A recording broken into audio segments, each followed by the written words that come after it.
Mukta Kalra. Ladies and gentlemen, please welcome your host. Hello. See, they had to announce it twice for me to get an applause. All right. Namaste, namaste, namaste everyone, and a very warm welcome to Namaste Web3, presented by Forbes India and Coindcx, supported by Bharat Web3 Association. With Namaste Web3, we focus on making India Web3 ready. I'm your host for the evening, Mukta Kalra. First and foremost, a very warm and heartfelt thanks to all the incredible audience here today. The hall is full.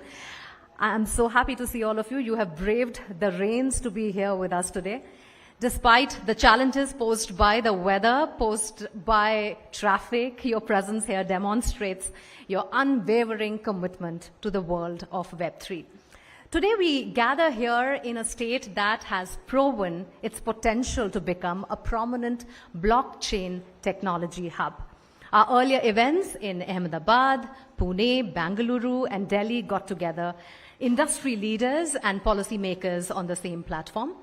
In today's Namaste Web3 Hyderabad chapter, let's take a step forward and harness the power of blockchain to unlock new opportunities across various sectors. During the event today, we will explore synergies between blockchain technology and real-world applications, with the aim to drive Web3 adoption and shape a decentralized and transparent future. We hope to have great conversations today and come up with solutions as well. We have a fantastic lineup of guest speakers who will shed light on the transformative potential of blockchain technology. Before we begin the proceedings for the evening, we have a brief announcement. We have created a Telegram channel called Namaste Web3, where we will keep the dialogue on and we will inform you about the subsequent chapters. So if you could all just take out your mobile phones, scan that QR code and join all of us. And the ones who have joined us online, well, this is your opportunity also. You are zoomed in to this QR code and join us on this channel. And now let's take a look at our Namaste Web3 journey so far. The latest innovation in the internet space, Web3, is a revolutionary technology that is changing the way we interact online. It offers more secure, transparent, and efficient decentralized applications that have the potential to transform various industries. Coindcx and Forbes India designed Namaste Web3 to introduce the potential of Web3 across India and showcase its benefits. India's presidency of the G20 comes at a very opportune time. In recent years, particularly since the pandemic, the image of India has dramatically changed around the world. This initiative will travel to major cities across India to hold a wide range of future-forward discussions around the innovation and how it can aid business growth in various sectors. It has already been successful in different cities: Bengaluru, New Delhi, Ahmedabad, and Pune, where experts and industry leaders discussed various aspects of Web3. Where individuals will have control. A developer base of approximately 2.8, just under 3 million 2 years ago. It is also projected to have the most developers by 2023. Including DeFi, Metaverse, DApp development, empowering developers, the role of Web3 in India's tech capability, and fulfilling the $5 trillion economy vision. Ideas were also exchanged on leveraging India's G20 presidency to develop VDA regulatory principles. But this is just the beginning. More insightful conversations await in different cities. Join us at Namaste Web3 and be a part of the future of the internet. Oh, well, there's just so much to be done, but I can tell you one thing, with all the events that we've been doing and all the cities that we've been going to and the kind of mix that we get into and the kind of feedback that we get with these events that we're doing, at least what we're doing is getting all stakeholders under one roof, and there's a lot of conversation, I can assure you, that is going on with this.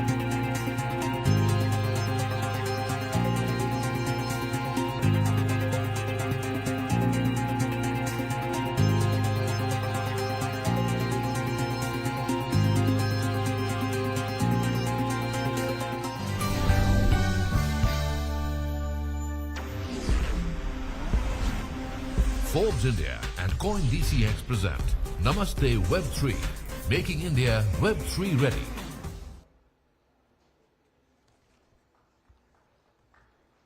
Great.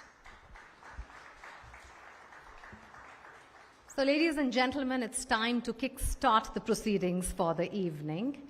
Today, Web3 has emerged as a groundbreaking paradigm, revolutionizing the way we interact, transact, and engage with the internet.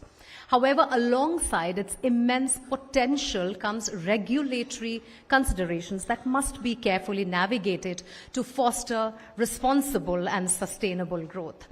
And the role of a regulatory sandbox becomes vital in addressing these considerations and supporting the development of Web3 technologies. Now, these regulatory sandboxes provide a controlled testing environment where innovators can explore and experiment. I'm happy to inform that earlier this year, the Telangana government's Information Technology, Electronics and Communication Department signed an MOU with the esteemed Bharat Web3 Association, BWA, to build a thriving Web3 ecosystem in the state. Now, this MOU marks the beginning of a promising partnership and sets the stage for collaborative discussions between these two entities. To understand more about this partnership and the role of regulatory sandbox in Web3 development, I would like to invite our special guest for the evening. Please put your hands together for Mr. Dilip Shenoy, Chairman, Bharat Web3 Association. Over to you.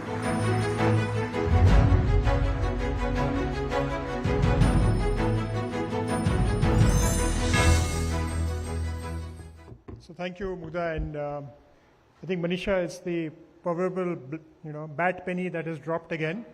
I think because of the change of the format, I was to go into regulatory sandboxes after an opening address by Mr. Ranjan. So, and while I was sitting there in a usual style, Manisha said, can you also talk about the intersection of AI and blockchain before you go into regulatory sandbox? And by the way, I'm not giving you more time. So, if you look at it, and I'll just talk about that, but first about Bharat Web3 Association. We are a very newly formed association here, and I have one of our directors, Mr. Kiran Vivekananda, also sitting here, and many of our members sitting here. We are really formed with the fundamental basis to educate people about what Web3 is. It's like the elephant and the blind men. You look at they look at the elephant from different angles. So everybody who looks at Web3 from a certain perspective comes up with a different view. We also provide a collaborative effort, and the collaborative effort of the regulatory sandbox with Telangana. We just had a collaborative meeting in the room there. And we promote the growth of Web3 through business development and also through creating, encouraging regulatory framework here. We collaborate with international organizations, whether it's the EU, Singapore, or Canada. Very, very quickly, before I go into the regulatory sandbox, blockchain and AI. Blockchain and, let's say, crypto, to use the word, were the flavor of the month before AI came in and ChatGPT onboarded 100 million customers in a record point of time. But then the flavor turned to Thread, which did it faster. But both blockchain technology and AI are complementary strengths. Blockchain, of course, has a secure, transparent way to store and share data, while AI analyzes vast amounts of data to provide insights and prediction. Of course, together, and that's what a lot of you in the audience may be doing and others around the world, how do we integrate it and create new applications that could benefit various industries? Blockchain is very interesting, it's transparent, immutable. How can it make AI's decision-making more trustworthy? It can provide a way to audit AI's decisions, making it easier to understand why AI made that decision. And the two technologies have actually started to transform various industries, including finance, healthcare, logistics. And, there are various market sizes. Blockchain technology expected to go from 3 billion in 2020 to about 39.7 billion by 2025. AI market 190.6 billion by 2025, growing at nearly 40% CAGR. And of course, the convergence that we see now is going to create significant market opportunities for innovation and growth and provide many of you technologists and other companies in the audience an opportunity to lead the world together with, lead the state and lead the world here. I think one of the most significant applications would be in the area of cybersecurity, because that is a great threat to the entire system here. It is possible to actually combine the two and create more secure and efficient cybersecurity systems for there. India's artificial intelligence market, 673 million in 2022.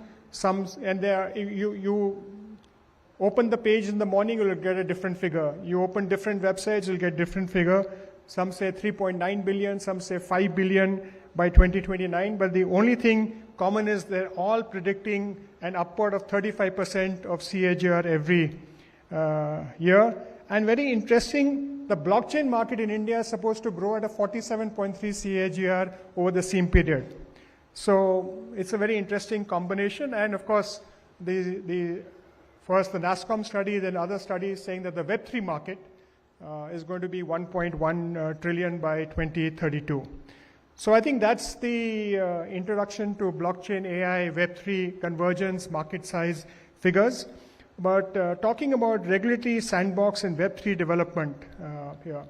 So whenever you have new technology, whenever you have digital technology, even the RBI has a digital sandbox in Bangalore, right? So different industries, when new technologies come in, which are at the intersection of areas where the regulation is not clear, such as, let's say, Web3, with innovations across segments such as blockchain, decentralized finance, non-fungible tokens, NFTs, tokens, also tokenization.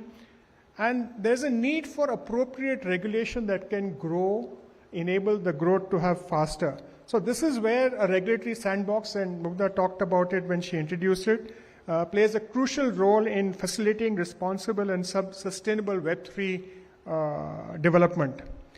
A sandbox is isolated but functional, is a testing environment where applications and technologies could be tested with the objective of fostering innovation, which then the regulators can use to learn about new technologies and emerging trends, as well as identify the associated risks and then look at how to regulate it going forward.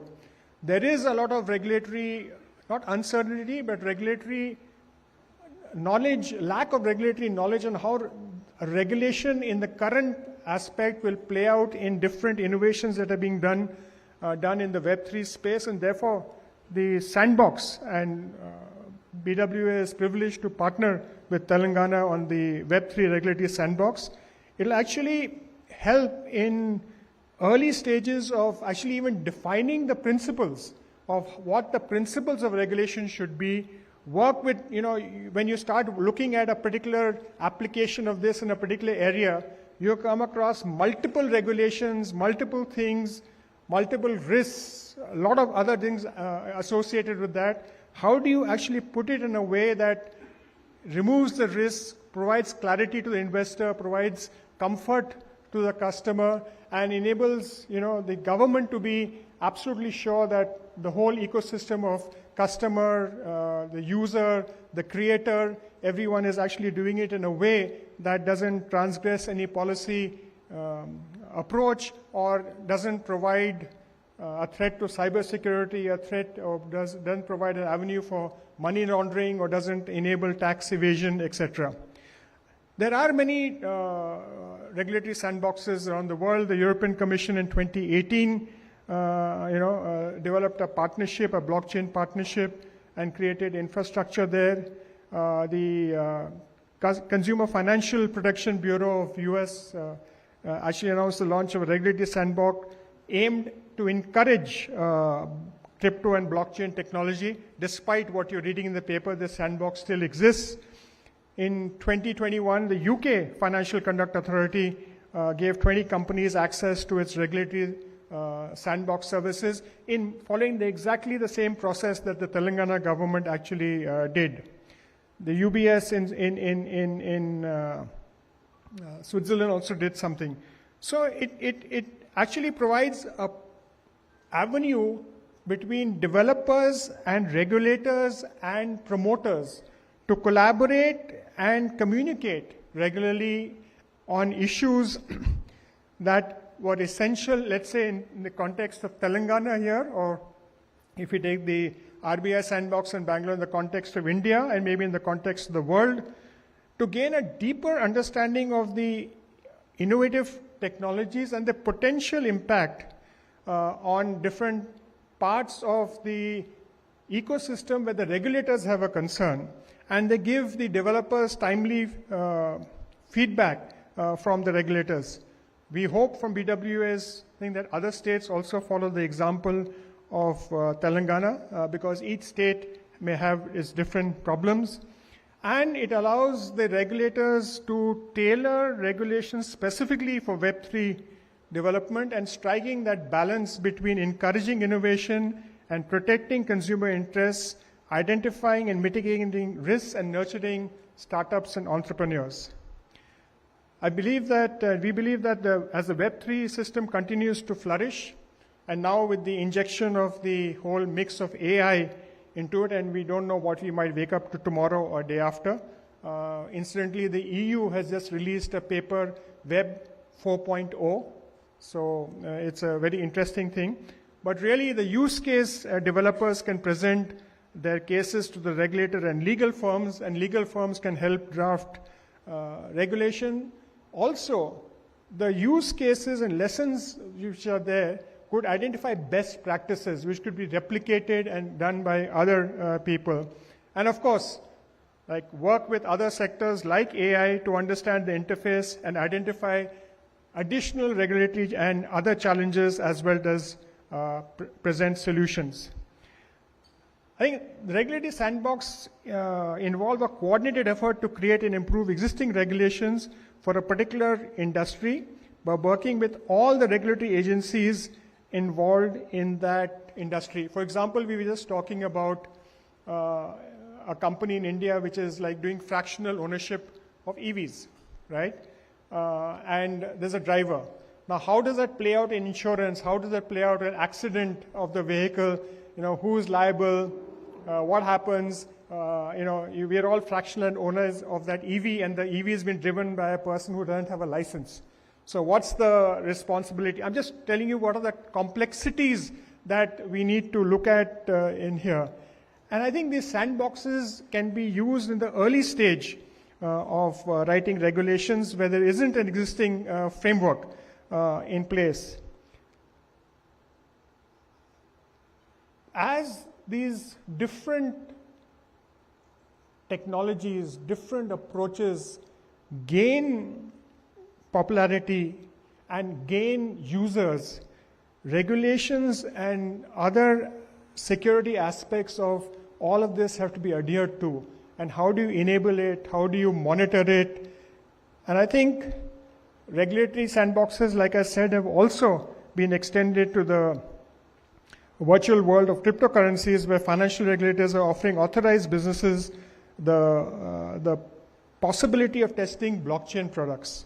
I talked about the 2021 UK's Financial Conduct Authority, which gave 20 companies the access to regulatory sandbox services.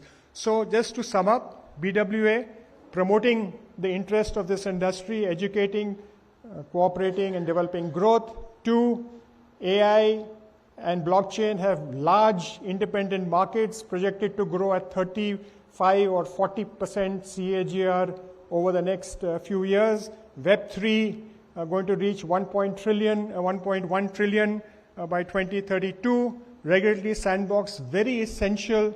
Telangana has taken a lead to create the interface between developers and the regulatory agencies to test out their products. So when they move from the sandbox to real world, they are not faced with regulatory uncertainty or not faced by regulatory blockages, because all the time and money and the intellect that they have invested in developing that product needs to actually find a real market application. Many examples around the world. Telangana has led in India. More states should come in. We need national level sandboxes too. So thank you very much for this opportunity and have a great evening ahead. I look forward to hearing the other speakers.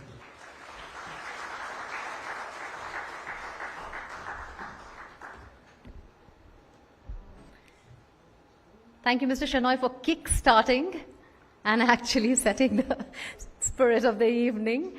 You've already done a massive job. What two speakers were going to do, you've already done that, sir. All right. Today here at Namaste Web3, we have for you two panel discussions and a very special fireside chat with industry leaders who will delve into the potential of blockchain. And ladies and gentlemen, before we proceed to our first panel discussion, I have a very exciting announcement to make. Coindcx is one of the leading Web3 players in India, and they are organizing the biggest Web3 event this year, and the event's called Unfold 23. Now, Unfold 23 is a global event aimed at promoting blockchain, Web3, and the crypto ecosystem among investors, developers, and blockchain enthusiasts. It was launched in 2022, and the event was a massive success with top industry speakers like Balaji Srinivasan, Sandeep Nailwal, Shailesh Lakhani, and Hemant Mahapatra sharing their insights with the audiences. And this year, Unfold 23 is expected to be even bigger and better. Now, this event will feature the world's largest multi-chain, multi-protocol hackathon, where over 1,000 developers are expected. Additionally, there will be over 100 booths highlighting various products and projects, offering a glimpse into the latest innovations in the industry. So yeah, mark your calendars and don't miss this opportunity to be part of the most significant Web3 event of the year. We are also showing a QR code there. You can scan that to pre-register for this event for Unfold 2023 and get exclusive, discounted early bird access. We're going to hold that for you for a little while so that you can scan the QR code. All right, ladies and gentlemen, it's time now for the first panel discussion of the evening. It's called Revolutionizing India's Digital Landscape, Harnessing the Power of Blockchain Technology and VDA. By embracing blockchain, India can unlock new opportunities, drive economic growth, and establish itself as a leader in the digital era. To discuss this and more, may I please invite Manisha Gupta, editor and Commodities and Currencies from CNBC TV 18, and to come up on stage with her fellow panelists. Put your hands together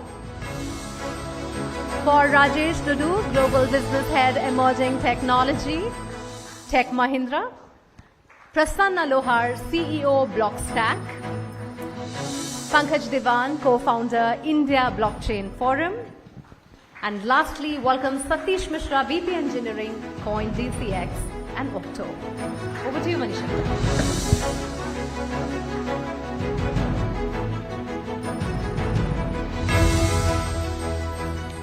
Mugdha, thank you so much for that. Mr. Shenoy, that was an absolute kickstart to the event there, and you spoke almost everything, elaborated on the most important points as well. You know, as Mugdha was also saying that we've been to Delhi, we've been to Ahmedabad and Bengaluru and Pune, and Hyderabad always has this closer to heart kind of a space, because we do understand the IT and technology commitment that the state has here.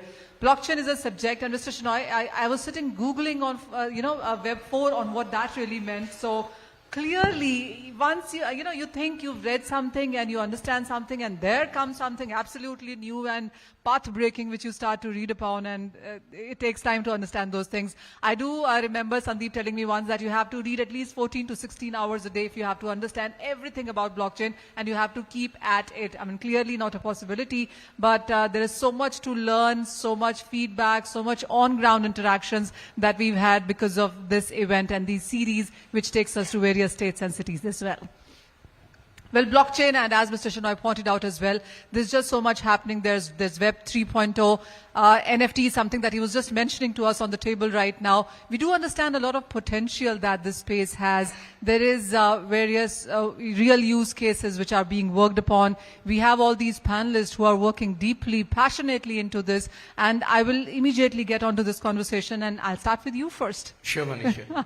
And a first question to all my panelists first, where do you see blockchain standing right now as it is? Oh, it's come a long way ever since its inception in India. When I joined Tech Mahindra way back in 2018, and when I used to go and speak to the CXOs either in India or globally, there used to be one equation which is firmly imprinted in their minds. Blockchain is equal to Bitcoin, and it was a irreversible equation. From that particular point to the current one, where they realized that blockchain is a facilitated technology, and blockchain is not Bitcoin alone, blockchain is not cryptocurrency alone, has been a humongous amount of advancements in terms of the understanding of the technology, both in the enterprise segment as well as the retail segment. What has happened over a period of time, people have realized that there is a trust deficit in the world, and that trust deficit is also there in the enterprise segment. And blockchain is turning out to be a magical solution to at least address that particular trust deficit. And the trust deficit is there whether it comes to business to customer interactions or a business to business interactions, right? A number of use cases have come to the fore. For example, if you look at trade finance, invoice discounting on trade finance, a lot of banks have come together with an intent to promote trade finance so that duplicate invoices do not get funded, and two banks do not fund the same invoice. From a KYC perspective, banks are discussing about in terms of get the KYC document, put it on a blockchain and use it downstream or upstream. You don't have to do it every time you need a service. From a supply chain tracking perspective, from a farm to fork or from a farm to store, a lot of implementations have come in blockchain, and thanks to a lot of cyber attacks, now the industry is looking at blockchain as a game changer, because when you look at the current industry, most of it is on centralized architectures, which means there is a single point of failure, and when you have distributed denial of service attacks, the one single point of failure goes down. With blockchain, you can bring in decentralized technologies wherein there is no single point of failure, and it will be able to serve as a foolproof kind of a system. So I can go on talking about it, but the good thing is the world's largest implementation of blockchain exists in India, which is 800 million telecoms subscribers, insulating from spam calls and spam text using blockchain. Yeah, you guys may ask me, why am I still getting spam calls? They are coming from unregistered telemarketeers and not from the registered telemarketeers. Happy to talk more. Big numbers, and of course there's just so many use cases. Pankaj, this one is to you. I follow commodities very closely, and it was a moment for me when De Beers message saying that, hey, we're getting on blockchain. So each diamond that we're doing is on blockchain now. And then came BHP Billiton, their copper mines were on blockchain. And we have seen metaverse as an immersive experience that we've seen across board now, so many more companies getting into it. But with that comes challenges. So my question to you is on that. What are the strategies that need to be worked upon? Rajesh has spoken all positive right now, but let's start getting in a bit of strategy making, measures, challenges that you see there. Right, so right question to the wrong person because all the people sitting on the panel here are probably in some way big fans of blockchain technology.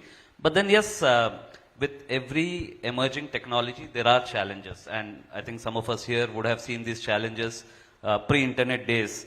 I mean, my career started when I gave the seminar in my final year on engineering about internet, and everything I spoke about internet was in future tense.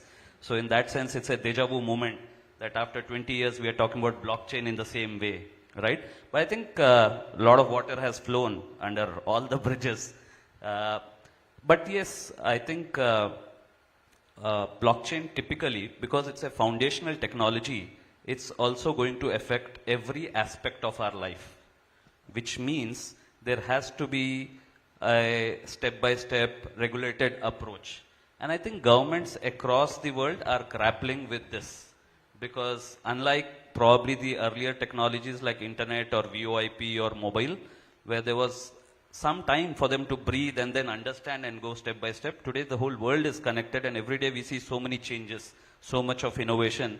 And that is where I think the governments are grappling. So for sure, we need to have innovation. At the same time, we need to have nuanced discussions, regulation. And in that sense, I think we are lucky to be sitting in Hyderabad, where the government of Telangana has, taken these proactive steps in terms of creating a regulatory sandbox. And at least, not to undermine anyone else here in the audience, but two people sitting on the stage, Rajesh, who's been driving on the enterprise front, and Prasanna, who's been driving it in the ecosystem front. I think champions like these are kind of working together with the government, working with the ecosystem, working within the corporate world to bring everyone on a single, page, have dialogue, because that's the need of the hour. We all need to work together, sit together. In fact, just before this panel, there was a meeting where the same thing was being discussed. So I think that's where we are. There are obviously challenges, but I would just want to say that, these are not unforeseen challenges. These are common things which happen with any emerging technology. So I think it's a matter of time when things will settle down. I remember this one instance, Prasanna, this one is to you. And we were in Delhi, and while, when you talk about blockchain and 3.0, almost everybody in the audience is geek, nerdy. So there were some people sitting there saying, explain it to us in a layman language and tell us how it impacts my daily life.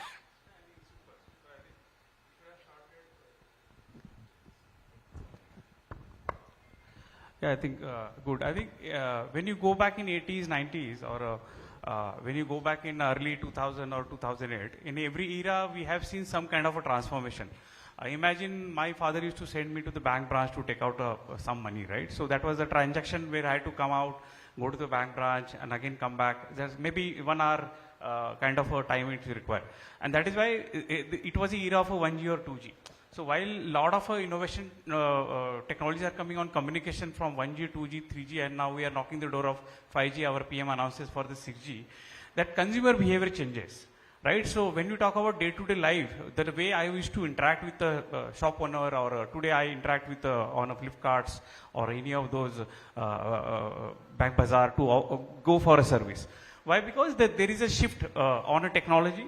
How I was operating into 90s, followed by open internet came in 95. How I was operating on a 2008 onwards with the mobile phones, and after huge data adoption after 2016 or post-COVID, that is how lifestyle has changed. So I will treat as a traditional era to digital era. So today we are in digital era, knocking in the door of intelligent era, where customer has become intelligent, service providers are become intelligent, backed by data or API or AI we typically talk. And we are going to knock another door, which is going to be autonomous era, where customers will be, or lifestyle will be by devices, or where marketplaces will drive all the finances on any of those services. So communication plays major role, while there are a lot of changes happen on interface or in the back end, from FoxPro to RDBMS to these days we talk about blockchains and so on. So typically that's how it is changed. Now when we talk about the question before challenge and why blockchain is coming to our life, or why this concept is coming to my life. Because the way internet came, and it doesn't came all of a sudden with all the systems, say example bank. It doesn't give core banking, mobile banking, internet banking, and there are almost 150 plus applications. They didn't come on day one. They always came over a period of time based upon the various business model, various demands. We used to have only one type of loan, only loan. Now today we have consumer loan, the loans are available on Chromas, and so based upon need, we kept on adding multiple systems. We kept on adding multiple processes and multiple stakeholders in the whole system. That is how we created a gap of a trust. We created many more intermediaries to handle that transaction with a MasterCard, Visa, or Ola, or Uber. And now we are saying that we have created a trust gap in our lifestyle.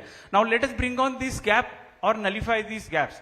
Imagine while we created a lot of automations, we created a lot of security controls also. We created password, which was not existing in 80s. We created 2FA mechanisms after 2014, and which was not existing.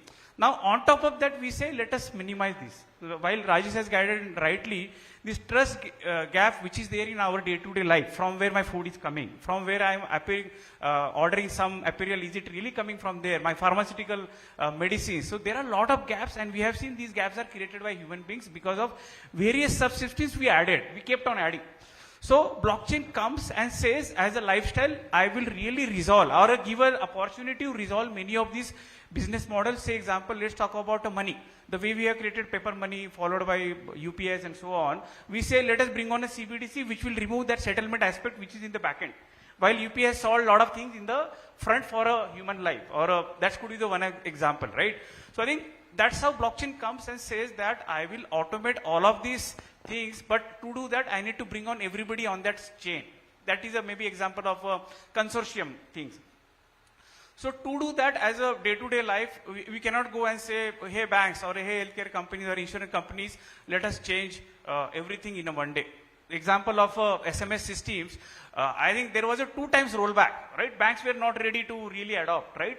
So huge, it's not technology is a challenge, but bringing on everybody on the same consensus, this is how it's going to change the investment which we have done since so many years, right? So I think CBDC or some satellite kind of ecosystem will keep on changing. So I think while we are today in the era of digital banking, where your millennials are asking for a metaverse or a digital asset kind of a things, that way we have created this loan system so far. Tomorrow's loan could be against digital assets, or tomorrow's loan could be micro loans, and different kind of loans, right? So different kind of models are coming. So best to see that regulator, government anticipate these changes are going to come in a day-to-day life. But how to do that? It's a very, very big question where I think as a challenge, skill set challenge or technology itself is a challenging. It's easy to say that it's very secure, and it's easy to say that very, very nice. But when you actually go for the implementation, today CBDC is struggling with the performance, right? How do we do that? So in a nutshell, just to answer your question, as a human being, we always look at what next for me. So while we are sitting in the era of where we have seen movies in the theater, we have seen the movies on OTT, and tomorrow we want to see movies wherever I am, maybe in a metaverse or a verse, or maybe we would like to create those movies all of a sudden the way we want, the kind of happiness we want, right? I think so, and technology gives that adoption. Yes, with the combination of communication technology, maybe 5G, 6G, along with in the back end blockchain and AI. In the front could be mobile web so far. Now we are knocking the door of IoT and metaverse in the front. And it has to be really go well with the intermediate layers, APIs, open banking, or smart contracts. So I think that's how we will create day-to-day life experiences, and it will be driven by the customer itself. While we may keep studying, but customer will say, this is something happening in another industry, please bring on. Yeah. Just to add to what Prasanna has said, a lot of people ask in terms of what you were also alluding to, how is Web3 different from Web 2 or 2.5? There are 3 fundamental differences. For all your interactions on the web today, you don't have right to monetize without the need to depend on an intermediary. So when Web3 comes, the expectation is that you can monetize without those intermediaries. Likewise, in the current web interactions, you do not have right to forget and you do not have right to control. So when all these 3 components are addressed, that's Web3. I'll just add 10 seconds. Both of you can just talk. So as a lifestyle, let's say example of a banking where I used to go to bank branch to open a bank account. 35 days. I was so happy in the 2000, I must have referred HDFC Bank, please go there and open a bank account. But today in the era of digital, I see that use Aadhaar or eKYC mechanism and create a bank account. Typically, it takes 5,000 to 10,000 rupees for a bank to open a bank account. And this customer is not happy with that bank, goes to another bank, that's a burden for the second bank, or maybe for third or fifth. Blockchain bringing it together, that KYC is already categorized and put it in a decentralized way, and customer goes there and provides a DKYC number, that ownership is a transfer to the bank B with some kind of a fees, right? So that's a day-to-day life, maybe not actually impacting the customers, but in the back end, the way we have created systems, where what Rajesh has pointed out, the customer will give an consent, yes, bring on my KYC, use my KYC, but that to use it only for 2 months, because I'm going to close my account after 2 months. Today, that facility is not there. Today, we give Aadhaar with all 14 parameters, and it is forever there. I think that's how Web3 will change the...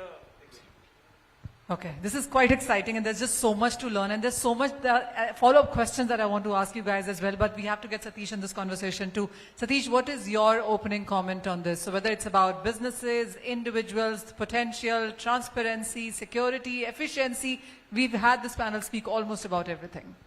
I think I will specifically talk about the trust that he mentioned, right? We all in last 1 or 2 months or 3 months, we saw how AI is taking place. We are seeing a lot of celebrities dancing on the Twitter, but then someone will say this is not the real video because someone else has created. Maybe someone probably will post a video of you spreading some fake news. AI will do that. What will rescue is the blockchain. Okay, because on the blockchain actually you can prove the identity, you can prove the content that who has created. I think we have seen a lot of blockchain use cases already happening. We are seeing in the health record, we are seeing in the supply chain management. Governments are using it to distribute funds. Governments are using it to distribute seeds and all. But I think the next use case is coming. I think the next threat is coming is the AI. And for that rescue is nothing but the blockchain and the NFT to prove that, yeah, this is done. This is the person who has said this and this is the reality. So I think that's the next use case that is coming. All right. Well, yes, this doesn't stop at all. I mean, from Web3 to what's happening in the markets, and CBDC, of course, is a different deal altogether. There's so much conversation that we can have on this. But let me come to each one of you now with your individual experience into this market. Rajesh, I'll start with you on this. You know, in the previous various cities as well, we've spoken to representatives from TCS and Wipro and Infosys as well. So all big companies are getting into blockchain in one sense or the other. What is it that Tech Mahindra is doing right now? What are the use cases that you see? What are the learning from the global markets as well? Sure, definitely. So when when this industry began, blockchain was a standalone technology. No, going forward, it won't be a standalone technology per se. It is going to become an infrastructure layer into a number of things. And the pandemic has taught us that our supply chains are fragile. The supply chains are fragile, and the fragility is not because the goods are not moving. It's the documents that enable the movement of goods. They're not flowing through easily. So now the digital supply chain that everybody is talking about, or the new age supply chain that everybody is talking about, that's where blockchain plays an important infrastructural role, where it facilitates the aggregation of all the documents instantaneously and leads to what we call as digital trading. And that digital trading will usher us into a world where you can carry custom goods, but you can drive through the borders. Today, like on highways, how you drive through without waiting for the toll to be paid. In a similar fashion, across the borders, the carriers carrying these goods can drive through. And we have demonstrated with a shipment of mangoes that originated from Brazil. They went on to the port of Rotterdam and eventually got delivered in Liverpool in London. And the entire truck has not been stopped anywhere across the border. That's number one. Number two, your question to Pankaj was about how do you engage in the digital interactions, right? Today, your wealth is not only about physical positions, your wealth is also about digital positions, where people can just copy and paste it. So again, blockchain plays an important role in safeguarding your digital interactions, your digital assets, and your digital positions via the non-fungible tokens. And obviously they are powering a lot of tokens, whether it's a utility token or a social token or a commerce token in a circular economy. That's number two. I've already spoken to you about the right to forget on internet, right to control on internet, and right to monetize. That will come through what we call as the self-sovereign identities. A lot of us are very happy to enable Google to authenticate us, but we don't know how many misauthentications that would have been carried out through a federated ID. So if you have to move from a federated ID to a digital identifier, again, blockchain plays an important role. Earlier I mentioned to you about cyber security. We're very happy sharing our passwords with the servers, but nobody asks the authenticity of the server to validate you. We are given to share our password with the server, and why can't it be vice versa? Why can't a server authenticate with you? That's where the zero knowledge proofs come into play. When they come into play powered by blockchain, You will have passwordless authentications. So these are some of the things that we are driving at Tech Mahindra, not only in India, but globally. And these will be the game-changing solutions. Absolutely. Talk to us also on what businesses and how much are the businesses here leveraging blockchain as a technology? What sectors? I mean, you talked about the mango truck, yes, but what sectors, what organizations are able to do it better than the others? Yeah, that's a good question. So if you go to a customer and say, I want to offer you blockchain, the interest is very low because many feel that you come with a solution that is not needed here. And that has been the trap for blockchain adoption. So you have to basically keep it as an underlying technology, as an Intel insight. When you talk to them about digital supply chain, it resonates with them. When you're talking about creating a trusted middleware so that the data gets consolidated all across, it resonates with them. Now everybody talks about Gen AI. If you don't refer to Gen AI, people think the speaker is not erudite. So I will not make that risk, so I will refer to Gen AI in my conversation, right? And today, anybody can build an LLM. But what are they doing? They're doing a web crawl to get the underlying data. And LLM is giving you outputs which are not even reliable. For example, you can go and put in LLM, for example, in my own case, when I put my name in LLM, first it said employed with Tech Mahindra, done so much in the blockchain industry. When I said regenerate the response, it said I worked for Wipro. Regenerate worked for Infosys. Regenerate worked for IBM. So it made me work for everybody else, right? Because it's hallucinating. So there again, blockchain plays an important role to validate that particular data. Anybody can build the models, but the one who has access to a technology which makes the data governance, data democratization, and data access in a trusted manner, that's where it plays an important role. Again, blockchain plays an important role. I'm going to send this to my daughter because every time I tell her something, she's going to, oh, wait, I'm going to Google this up. So clearly. Absolutely. Okay. Prasanna, this one is to you. So you are the economics guy here. What does, first of all, Blockstack does? What is your understanding? Where do you think that the markets are getting their efficiencies from? And so many challenges that Rajesh just pointed out. How are we looking to sort those? Yeah, I think what Blockstack does typically around emerging technologies. Let's go back and see the banking the way we have created. Like I gave an example of a KYC where we onboard customer. Post onboard customer, there are many operations. When customer does a transaction, the transaction typically happens instantly, money is deducted immediately.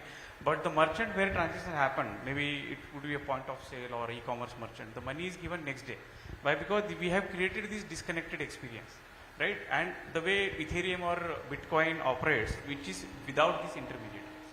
While they may operate in some other way, I think the way we operate in a regulated way, we can bring on blockchain and say, let that payout to the merchant happen instantaneously. That comes with the blockchain, right? Because everybody is on the same chain and we can give, that is how central bank digital currencies are coming and creating that structure that there will be no need of, at least less need of a settlement and reconciliation, which every bank operates. There are maybe minimum 15 to 20 guys who are just getting the files from MasterCard, switch, core banking, upload that file, take out those reports, giving those reports back to the acquiring bank, and then actual payout happens to the merchant. This is all manual process. Error may happen. So if error happens, there will be a call from merchant to the contact center. What has happened? Or there are some areas like where we have chargebacks. So I think the way we have created the banking only around payment, there are a lot of huge opportunity to bring on. So at a Blockstack, we created a experience so-called Pay Circle, wherein the settlement happens instantaneously. So we are live in US. We are technically live. We'll open it, and for sure we'll be one of those competitors with the Pay Circle, Venmos, and so on.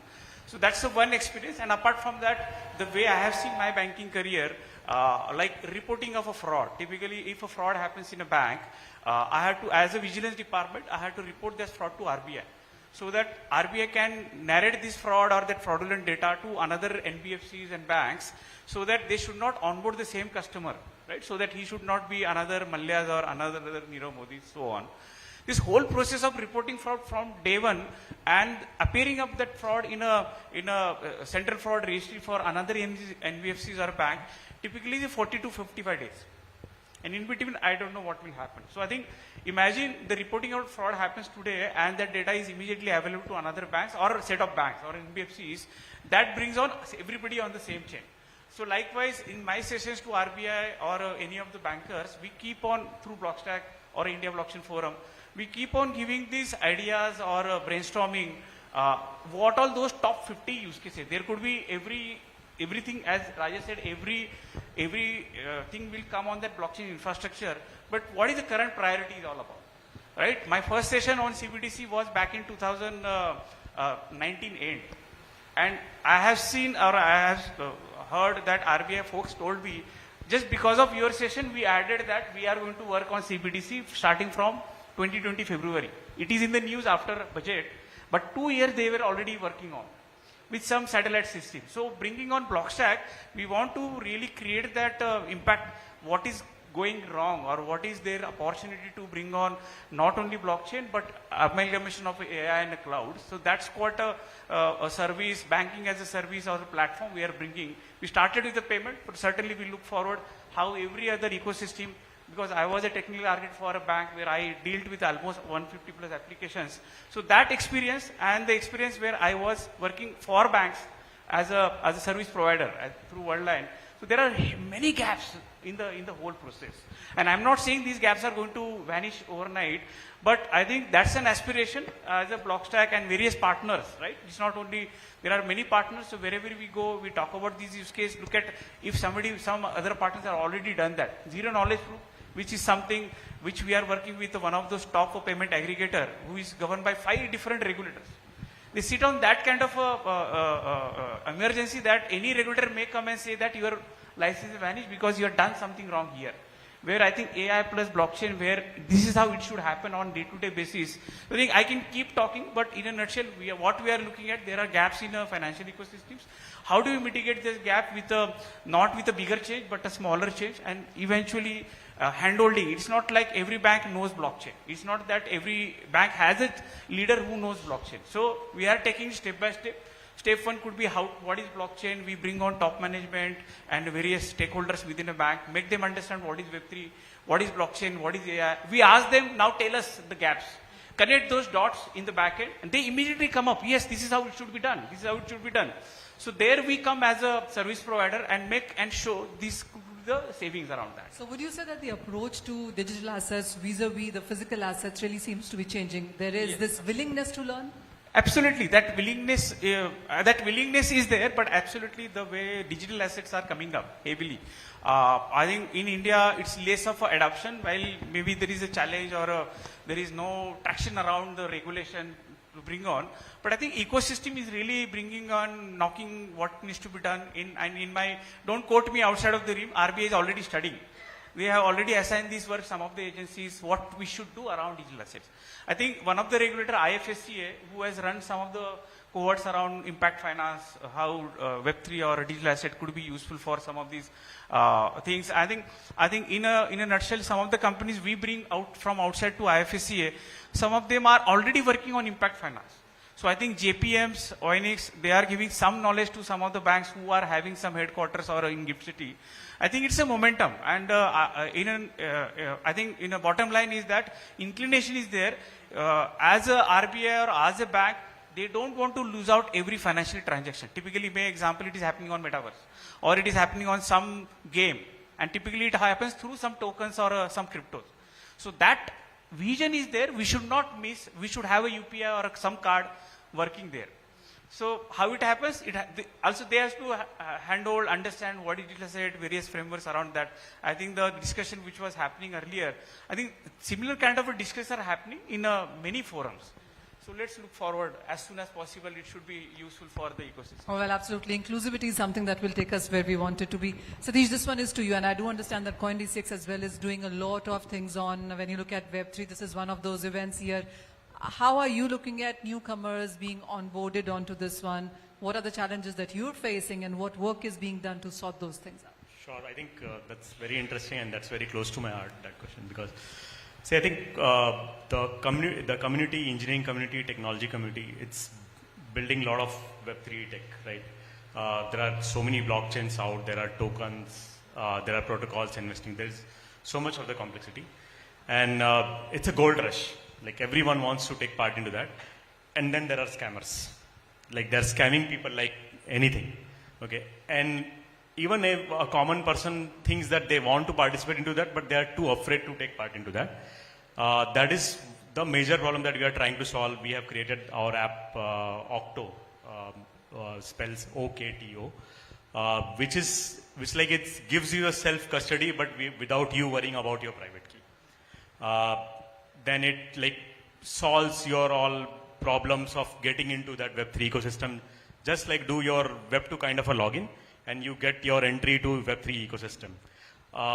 We have a mission that the app should, when any person should look at that app, they should look at that app like a big brother who's actually holding your hand and taking into a very complex territory and helping you to walk through that territory and gain benefits out of it.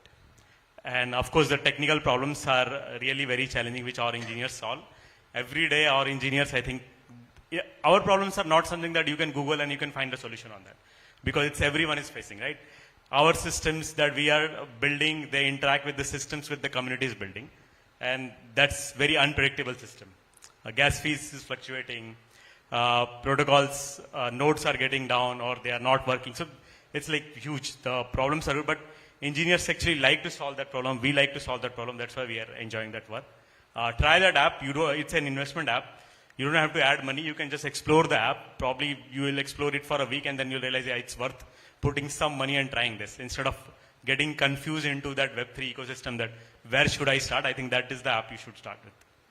So when you talk about an older brother in name of an app there, are these tools user-friendly? Because that's yet another question that we get from so many people. Well, yes, it's transparent. Yes, I can access information, my information, anytime, anywhere. But is it really that easy to do that? No, it's not that easy to do that. Like, for example, the tools that we have, there is Etherscan, BSC scan. You can track your transactions. You can track wallets. You can actually track people who are making big money in cryptos, and you can follow them. But it's not that easy. It's not easy for everyone. That is where like apps which companies like Coindcx are building to help people navigate that system. Pankaj, this one is to you. Let's talk airports and aviation. There are so many headlines onto this space, but what are you doing and how is that helping? Right. So I think it's very interesting that some of the traditional companies also want to have a digital bite. They don't want to be left out. And in that sense, I think GMR Group and GMR Innovex, where I'm working closely with them to set up the Blockchain Center of Excellence, is doing some really kick-ass work. In fact, people like Rajesh, Prasanna are all advisors to that blockchain COE. And to start with, we are identifying a lot of use cases because if you understand, airports are microcosms, and today we are talking about airport cities. So from hospitality to retail to education to entertainment, I think everything is part of the airport ecosystem. And it's a very classic example of multiple stakeholders doing transactions all the time. And as a user, we always feel a very disjointed, disconnected experience. I book my ticket on some place, I redeem it somewhere else, I buy something on the airport, the loyalty points, I redeem it some other place. So it's a very disjointed experience, and ideally airports are also gateway to the city. So at some point of time it should be end to end from the time I start from my home to the time I return back home, right? And that is where we are trying to identify use cases, create some consortiums, get the airlines, get the logistic players. So be it in supply chain management on the logistic side, be it in terms of user experience, bring the ticketing partners, airline partners, building those consortiums, brainstorming, identifying use cases and creating some POCs with startup partners in terms of co-innovation, because today we don't live in a world where we want to build everything, right? We want to harness the power of startups, and that is the kind of work that we are doing. It's still early days, about 6 months, 8 months that we've started this Blockchain Center of Excellence, but I think it's going great. We see more and more parties interested in participating. So hopefully we will have something out of the stable very soon. How far are we from that perfect world that you just talked about? Just about a few days. Days here or Mars or Jupiter? What days are we talking about? That's for everyone to guess.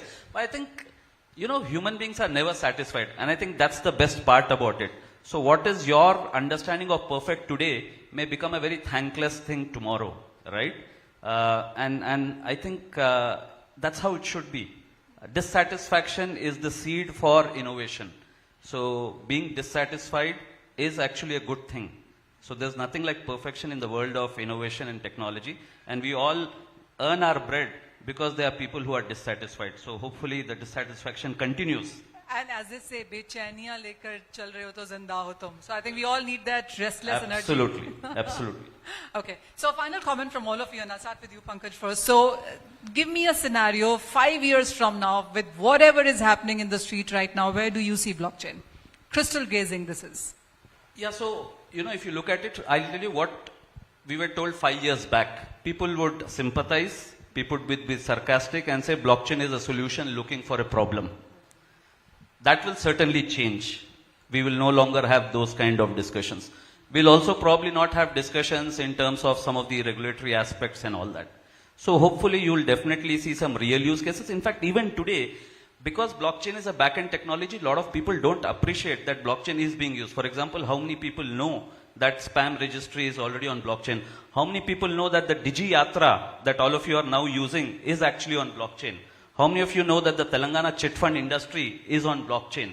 The seed traceability in Telangana is on blockchain. So I think there are a whole lot of applications, but I think it will become a little more common and people will start believing. And if you ask me, I think that will go beyond some of these applications. It will also get into more of digital assets, NFTs and all that, because the young generation is more Web3 native. So if you talk to a teenager, they don't have any confusion in their heads. They are very clear that this is the way to go forward. So beyond the enterprise applications, I think there will be more clarity on the virtual digital assets and kind of things also. Rajesh, 5 years from now, where would you be? I think it will become integral to everything that we do, whether it is B2B or B2C. But the interesting thing of any emerging technology, especially in India, is if there is one person trying to make a career out of it, there are 1,000 people trying to trick it. So that tricking will go on where the systems kind of get compromised. And that's where the future of compute comes into the picture from a quantum compute perspective. See, ultimately, why is blockchain immutable? Because of the underlying algorithms. The current classical computers cannot compromise, and they're based on what we call as the one-way trapdoor mathematical functions. But when quantum computing comes into picture, then it gets compromised very easily. That's where 5 years later, people will be talking about not how to do blockchain, but how to keep blockchain secure. And how can quantum or any other compute that will come to a play, but it becomes an integral part. It's like banking industry. Bank 15 years ago, if they had ATM, it was a tech-savvy bank. Today, if the bank does not have an ATM, the equation got completely flipped. So I expect the same equation to be flipped when it comes to blockchain, and focus will be on newer technologies. I think good view. I think as everybody is talking about, when the Java came into picture, right? I must have bought at least 20 plus books on Java, and Java is norm now. Maybe it's absolutely because of many other technologies. Look at blockchain, right? Everybody is learning blockchain, and the kind of a learning which is happening on education, there are no concrete courses, right? Which if I teach a blockchain, people will say I have learnt a blockchain, but there could be another expert who knows more better. He will also say, I think skill set will be always available on the blockchain in the next 5 years. Today it's a challenge. All blockchain developers are very costly. I don't know why, because it's the same computing, same programming, the way it was a complex in the Java days. I think that's how we look at. A lot of skill set will be available. A lot of platforms will come. Less of a complexity to manage blockchain platforms. A lot of BaaS players.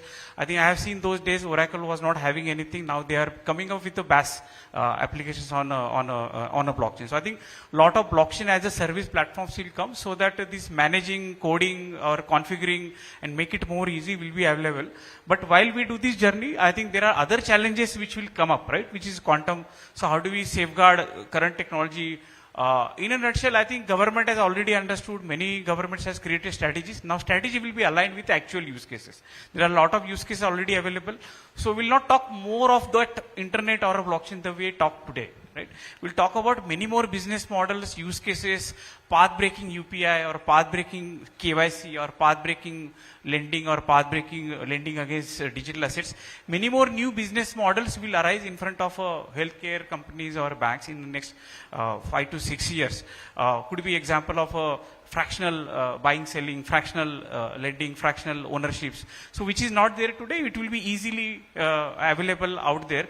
So in a nutshell, skill sets will be available, technology will be evolved as a bank, blockchain as a service, which is little complex today to manage or configure. And maybe many more business models will be coming up. The way we learnt mechanical engineering back in 60s, not I, but our ancestors, are followed by computer engineering, right, which is a new norm in 90s or 95. I am blessed with that degree. But I think new kind of a skill set, new kind of a courses will appear. And that's how we build a lot of platforms or building blocks to take on the economy, countries to the next level. Last but not the least, everything will be on marketplace. What we have seen in brick and mortar, digital. So now everything will be available on marketplace. Which one to choose? And which one to choose with my consent, right? So I think that kind of a sovereign control to the customers, as well as the opportunity for various services available, like they can provide loan on marketplace. Today we have insurance or we have some model like Paisa Bazaar, Bank Bazaar, but tomorrow every other commodity will come on marketplace. We have seen sharing economy around food or Ola, Ubers. I think more than 300 plus entities will go on sharing economies. So blockchain comes along with AI to bring a lot of trust out there. So as Pankaj said, it's a continuous journey. I think at 5 years we'll think of different challenges around blockchain, or maybe other technology we'll talk could be the solution for that in those days. Well, absolutely. Your final comments as well. I'll keep it short. I think 5 years later, probably most of the apps that you're seeing in phone might be built on blockchain. Like your social feeds will be on blockchain. Like you might see a Twitter kind of application coming on blockchain. You see your payment systems on blockchain. You see your identity systems on blockchain. You see your emails, health records, all of these are coming on blockchain 5 years down the line, and securing those data and applications. And of course, using that blockchain, you prove yourself that you are a human and not an AI. Yeah, we might even have Forbes or CNBC TV18 on blockchain. All right. Panelists, thank you so much for talking to us. It really has been a very, very informative conversation, and so many solutions, more opportunities, more problems as well. But that is something we will continue to tackle. Thank you so much for your time. Thank you.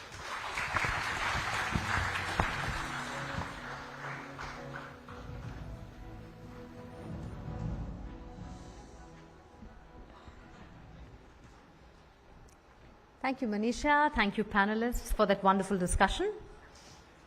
A quick reminder, everyone, we have created the Telegram channel, Namaste Web3. This is a movement that we want all of you to join. The ones who haven't been able to click a picture or scan that QR code, you can do that now. Please do join us. This is where we'll keep you updated about all the subsequent chapters, whatever is happening in the future. This is your one-stop shop to find out more. All right, I see still some hands up, so we will hold on to the screen. All right, well, it's now time for a fireside chat session, and the topic for the chat is tokenizing real-world assets. Now, tokenization refers to the process of converting real-world assets such as land, gold, property rights into digital tokens. Now, how does that happen? Companies are increasingly adopting asset tokenization for various purposes, including company securities, land, and industrial assets. To delve further into the topic of tokenization and tokenizing real-world assets, may I call again Manisha back on stage, and I would also like to invite CA Aishwarya Gupta, Ecosystem BD Head, India and Payment and FinTech Head at Polygon Labs, to join Manisha for this conversation.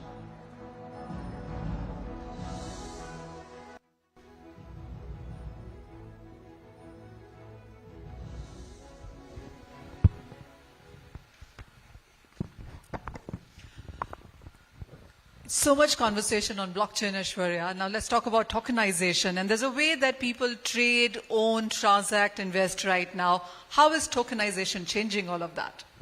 I think when you talk about tokenization, essentially, I want to start with a little bit basic, which is essentially like when you say, okay, we want to go out and talk about tokenization, there are two ways to do it. One is like essentially the way which has already existed. Like it's not, tokenization is not something new. A lot of people have already done that. But what the essence of tokenization at that point of time versus the tokenization that is happening today, there's a very big difference. The difference is blockchains, right? And when you talk about blockchains, and there's a concept called composability, right? And that is like one of the biggest game changer when you talk about it. Now, when you look at existing systems, database management systems, and everything like that, I mean, a lot of people say that the private blockchains will be coming into the picture. They will be going out and tokenizing everything like that. Why? Because probably public blockchains are not quite like safe, or there is a lot of scams happening. But like everything is happening in Web2 as well. I don't know why we blame Web3 for it. So that being said, essentially what happens is when you go out and tokenize something on a public blockchain, what happens is not only you're going out and opening the word to go out and verify you. Because today, like if you do it on a private chain, it's similar to like there are 5 people who are wallet guarding the information, and you have to trust those 5 people, right? A theory that is coming from 1992 through Nick Szabso. He wrote a white paper called God's Protocol, right? And he termed these third parties, these who are creating trust over the internet as God, because if you remove these third parties, internet is lame. You cannot do anything on internet, right? So now coming back to like, so that was the existing era. When you come into on the public blockchain, essentially all those things are something that you can verify very quickly. And with that verification, also what happens is you go out and talk about speed.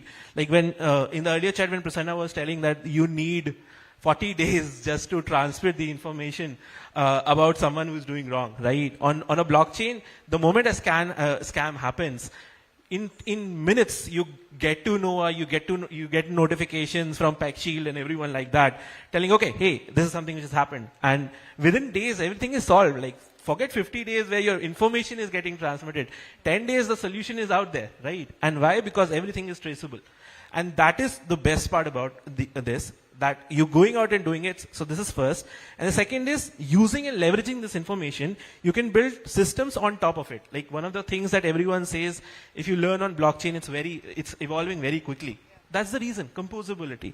Let's say, for example, if you're going out and tokenizing a real estate project, right? And so the first step is, this is how, like, let me walk you through how the question which you have is essentially how the tokenization and everything is happening, right? So let's talk about real estate, one of the biggest things which people want to tokenize, and it's very difficult to do it. The first step is essentially, so there are 3 essential steps in tokenization. First one is you issue or create that online identity in the form of tokenization. Second is you trade. You create a buy-sell market around it. And the third is custody. Who actually holds the custody of this asset while you're actually trading it, right? So these are the 3 steps. So let's say if I talk about land. First step is how do you bring the ownership of that land on the blockchain? So that is like the very important step, how you're creating that asset on chain. Now, when you created this asset on chain, let's say there's one party who's created this tokenization of land on chain. That's the first thing. You have the tokenized version of it. Now, once this tokenized version is done, let's say there was a land worth 1 crore, you have 1 token created there. Done. So now, let's say there's another body who wants to leverage this. How you're leveraging it is, you go out and create fractionalization of this token. Now this 1 crore property, let's say you divide it into 1,000 pieces of like 1 lakh or something like that, right? And that way, now when you're going out and creating this, you do not need to tokenize again, because that's already done. So you're building on top of it. Now, let's say there are still people who probably might not be able to invest 1 lakh rupee.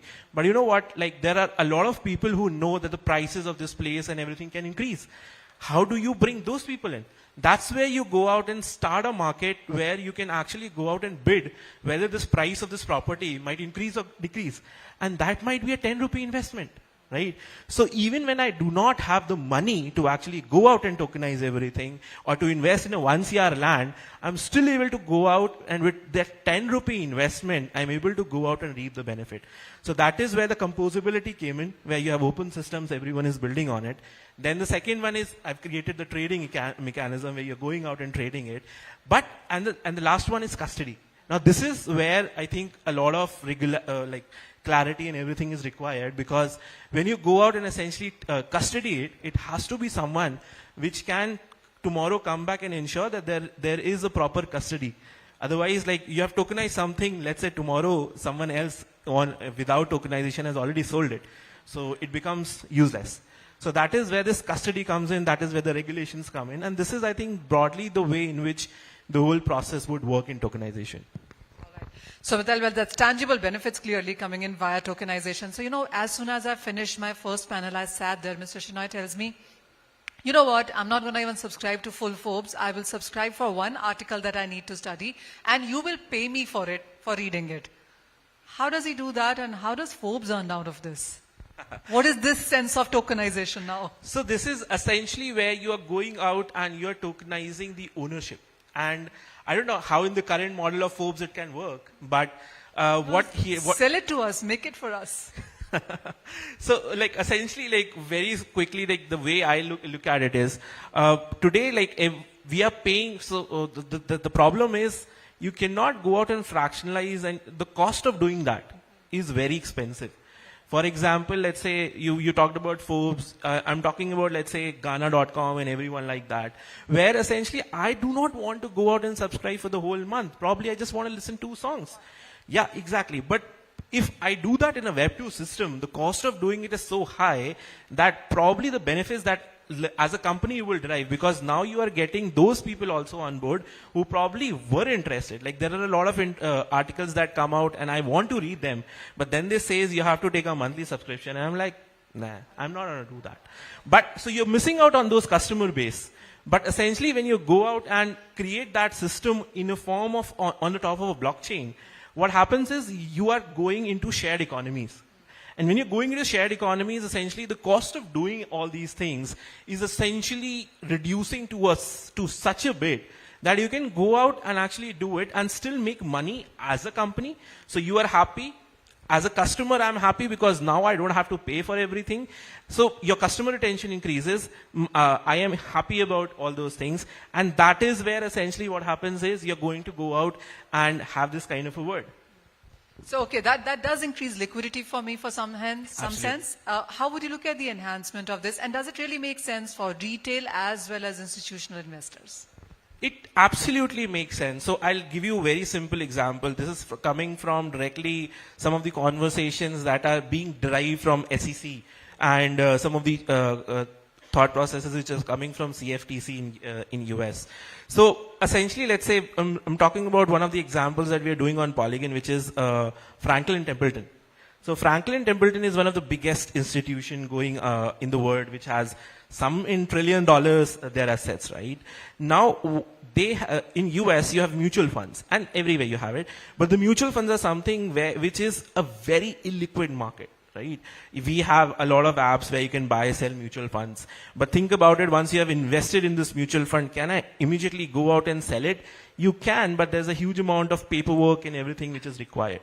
So what they are doing is, they're going out and they are tokenizing that whole mutual fund, the first mutual fund they issued in US, and pegging it to $1 and issuing tokens called Benji.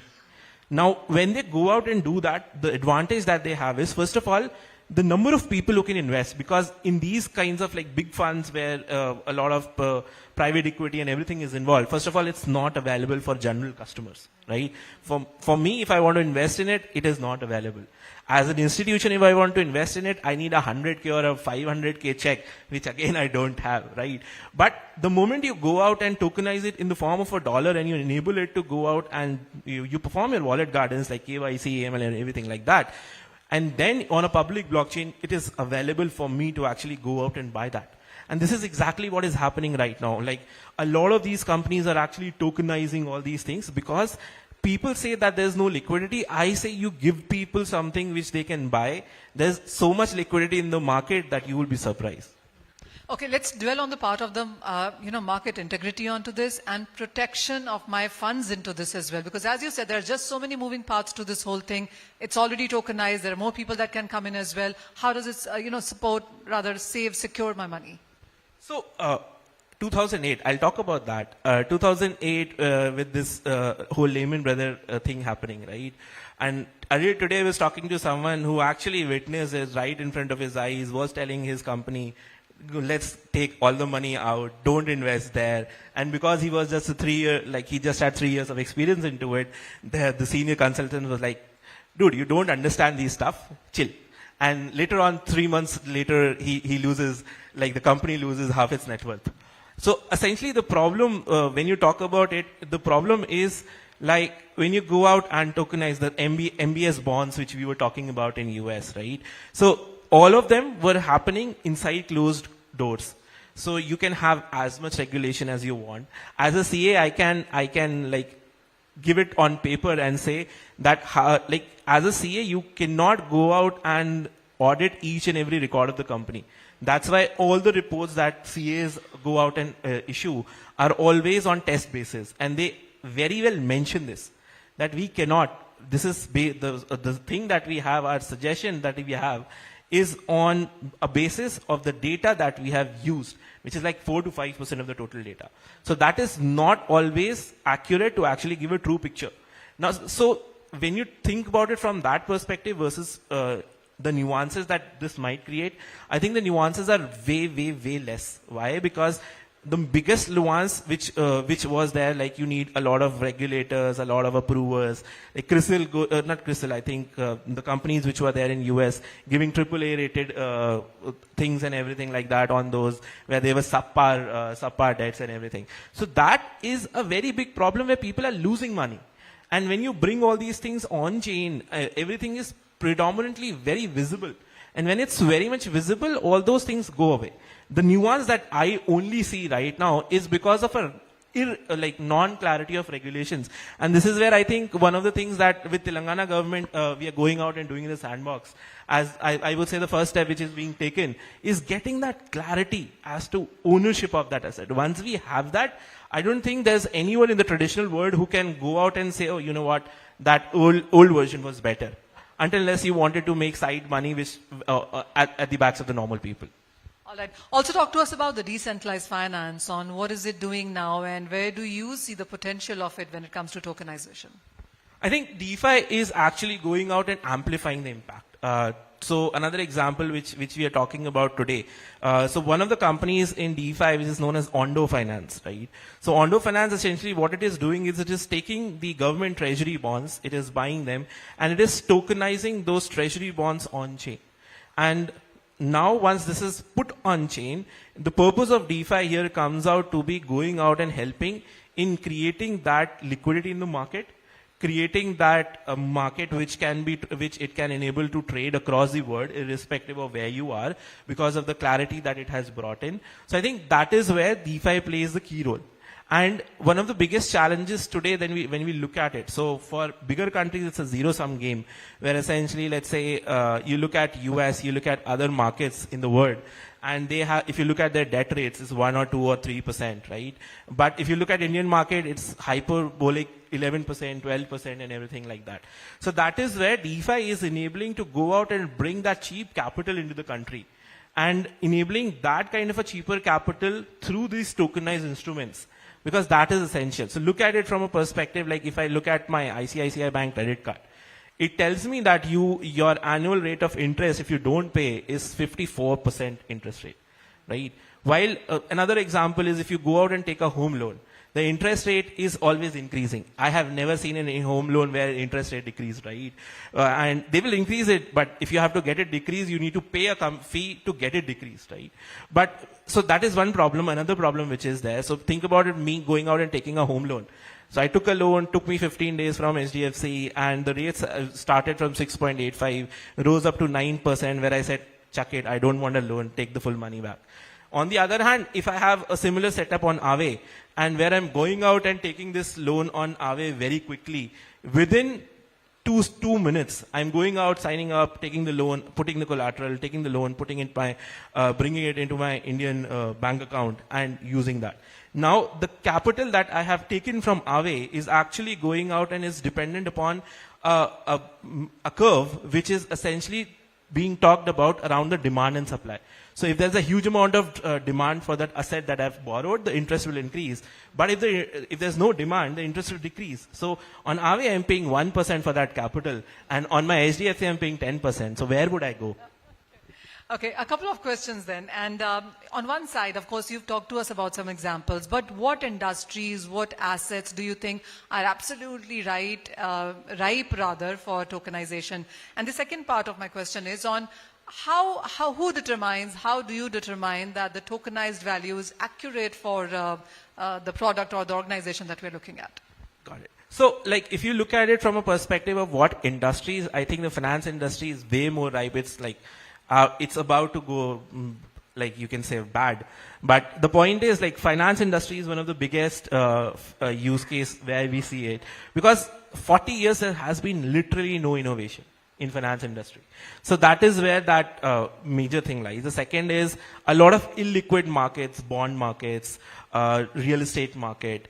And apart from that, if you're looking at it from a perspective of invoices being tokenized and being sold for at a place where the capital is cheaper and everything like that. So I think these are the major places where we are already seeing a lot of tokenization happening.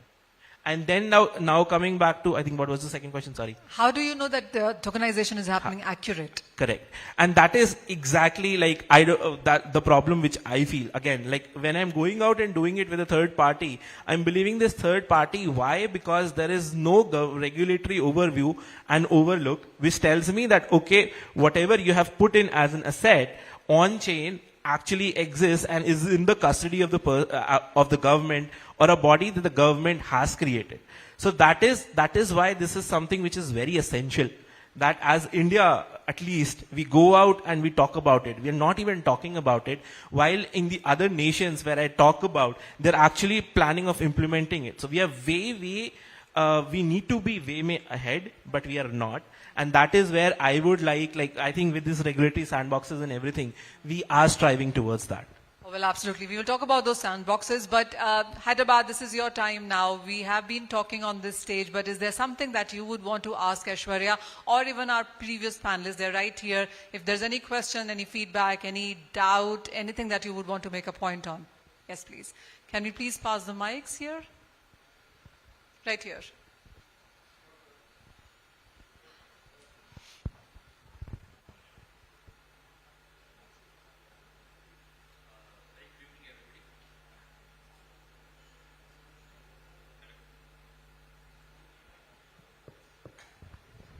Yeah, very good evening, everybody. It's very delighted, to learn all these capabilities of the blockchain. So one simple thing, why the government is not able to use this technology when it comes to the services that we provide. I'll just give a simple example. Whenever you come across a newly laid road, so normally what happens is after a week or two, somebody else will be coming and then digging it. It's the simplest example that I can everybody can correlate that. Why is it not happening? So that's it. I think two things which are there. The first thing is about adoption in the sense of education, where that kind of a sense, I think if I talk about Indian governments, the state is way forthcoming as compared to most of the other states as well, where this kind of a education the level of education is there that they can be implemented. The second thing is, it's coming. I cannot disclose too much on this, but the government is not sitting idle. The government is already working on an infrastructure that is probably, as per my estimates, not further than 6 to 8 months. But till that time, we will see these problems. Once that comes in, I believe there is a huge amount of change that's going to come in when we talk about the Web3 adoption that is happening in India. So it's that much I can disclose.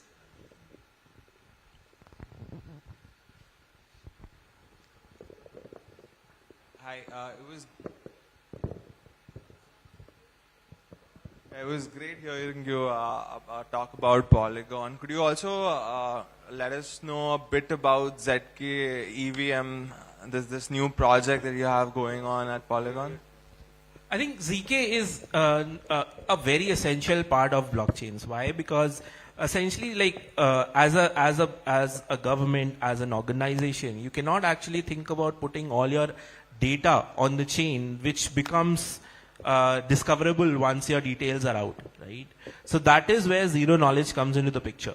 And essentially what zero knowledge does is, I have a very same example I think I've been taking since 2018 with Prem, is around cave door analogy, right? And how it works, very simply put, let's say I and Manisha are standing outside a cave. Inside a cave there's a door which is locked, right? So there are two ways in which I can make Manisha believe that I know the password. The first one is I take Manisha along with me, get inside, open the door in front of her, come out of the other side. Thereby I've told you the password as well, and I've made you believe that this is the password. This is the current state of blockchains, which is pseudo-anonymous. The moment you go out and understand one trait of it, you are able to make out each and everything. So that is where a lot of these things that you want the corporates to come on blockchain, you want the government to come on blockchain, they cannot. Because you cannot disclose all these things because they are very trait sensitive and everything like that. Now the other thing is where I'm again going to make Manisha believe that I know the password, which is like I make her stand outside the cave, and sorry for making a stand there. But essentially I'm making a stand outside, I go inside, unlock the door, come from the other side. Now in the second example what I've done is, I've not told her the password. But have I made her believe that I know it? Answer is yes, because I came from the other side and the door was locked. This is what zero knowledge is all about. Where essentially you're going out and proving something without essentially disclosing the complete set of data which is out there. So this is something where we are working on with Polygon, and this is already live. The ZK EVM is essentially a part of that only, where we are going out and creating that data layer on a different set. So understand this, like a lot of countries have data regulations. They do not want to go out and divulge their data. They also want to have shields. So for example, if I talk about, when you talk about real world assets, tokenization, right? BlackRock, the biggest name out there. Now when BlackRock tokenizes its assets, there are 200 channel partners through which it is going out and distributing that tokenized asset. And every channel partner which is out there, you cannot go out and disclose the terms in which you are dealing. Because all these 200 people will have a different terms and conditions. Someone will have a more commission, lesser, based on their distribution and everything. Sure. Now you put it on a blockchain, on a native nascent blockchain, you cannot do it because all the trade secrets will be out. Next day, everyone will be knocking the door of BlackRock and saying, hey, you are not giving me the best rates. So you cannot do that. So that is where you bring up shielded contracts. Where essentially what you do is you go out and let's say if I have a distributor with whom I am transacting, though it's on a blockchain, you're going out and only those two people can see the transactions. So this is where the next level comes in of shielding the transactions. Though it's on a public blockchain, so I'm just submitting a proof on the main chain, which ensures that everything is immutable. And also like within when the transactions are happening, you're creating those shields so that you cannot actually go out and disclose all that data. And this is what a lot of those governments and the enterprises would want to have, because that was missing in piece in the blockchain industry. So a Web2 corollary would be perhaps a OTP-less like service for accessing something. So you can say that. So sorry, that was a great example, by the way. I just had a follow-on. So is this something that you're building in-house, or is it a forked service that you're building upon? It's completely in-house, so fork can happen when the technology exists, right? ZK, it never existed like 6 months back. Right. There was nothing called ZK. We were thinking of 5 years, 6 years down the line, we'll have ZK. So right? you're sort of pioneering this technology as... Correct. The people who are actually within Polygon, Jordi and everyone, they've actually developed this technology, and we are the first ones who've actually launched a chain which works on ZK tech. Right. I am really intrigued. What do you do? I am learning about Web3. Clearly. Bang on. Thank you for those questions. Thanks a lot. Yeah. Can we have the mic there, please? Hi, Ashwari. I am Srinivas. I mean, most of the people here are all blockchain devs and geeks and all that. So I am not one of those. I am more of an NFT collector. So my question would be coming from that aspect. what is your view on like when we want to onboard more people? Like you talked about finance. US has already got states which support DAOs. India, we don't have any legal regulation for DAOs as such. So like there are VCs, there are angel investors, but then there are common people who want to get into that finance. So a DAO is a very great way to put little money in and maybe get more people and have a little more power to invest.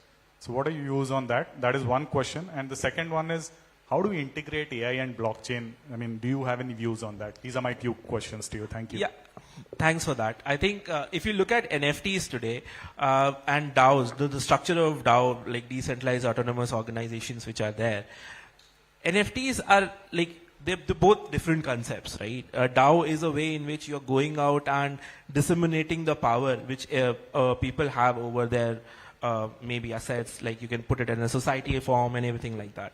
When you look at NFTs and you want to invest into these things, so that is where we are actually trying to go out and have those clarities, right? And if you ask me, do I have the regulatory clarity? I don't. I literally don't have that answer for you right now. But the good thing about this is like we're getting there. And it is essential. So there are two ways to get into all these things and everything. And I look at how, so I think one question that Manisha asked in her earlier one was, how do you see 5 years down the line blockchain being used, right?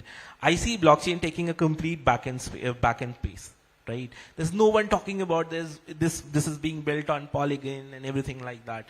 No one is going to do that. What they are essentially going to be thinking about is how embedded that is that nobody even thinks about it. You call it account abstraction and all those fancy words as well. So this is which is there. So think about all those things, and there are a lot of people who are actually thinking about it. So one example which is not from the finance world, asset.money. So asset.money, what essentially they're doing, if you go out and Google them, you'll just, from a front end, you can never even make out it's blockchain. So what they're doing is, if you listen to a particular song, they're going out and looking at your genre and they're giving you some NFTs based on those genres. Right? So this is where you are onboarding people. Reddit is another example where the community was there. We onboarded like 12 million people on the blockchain without even making them realize that there's something called blockchain. How you distributed avatars them and then told them you can actually sell it, right?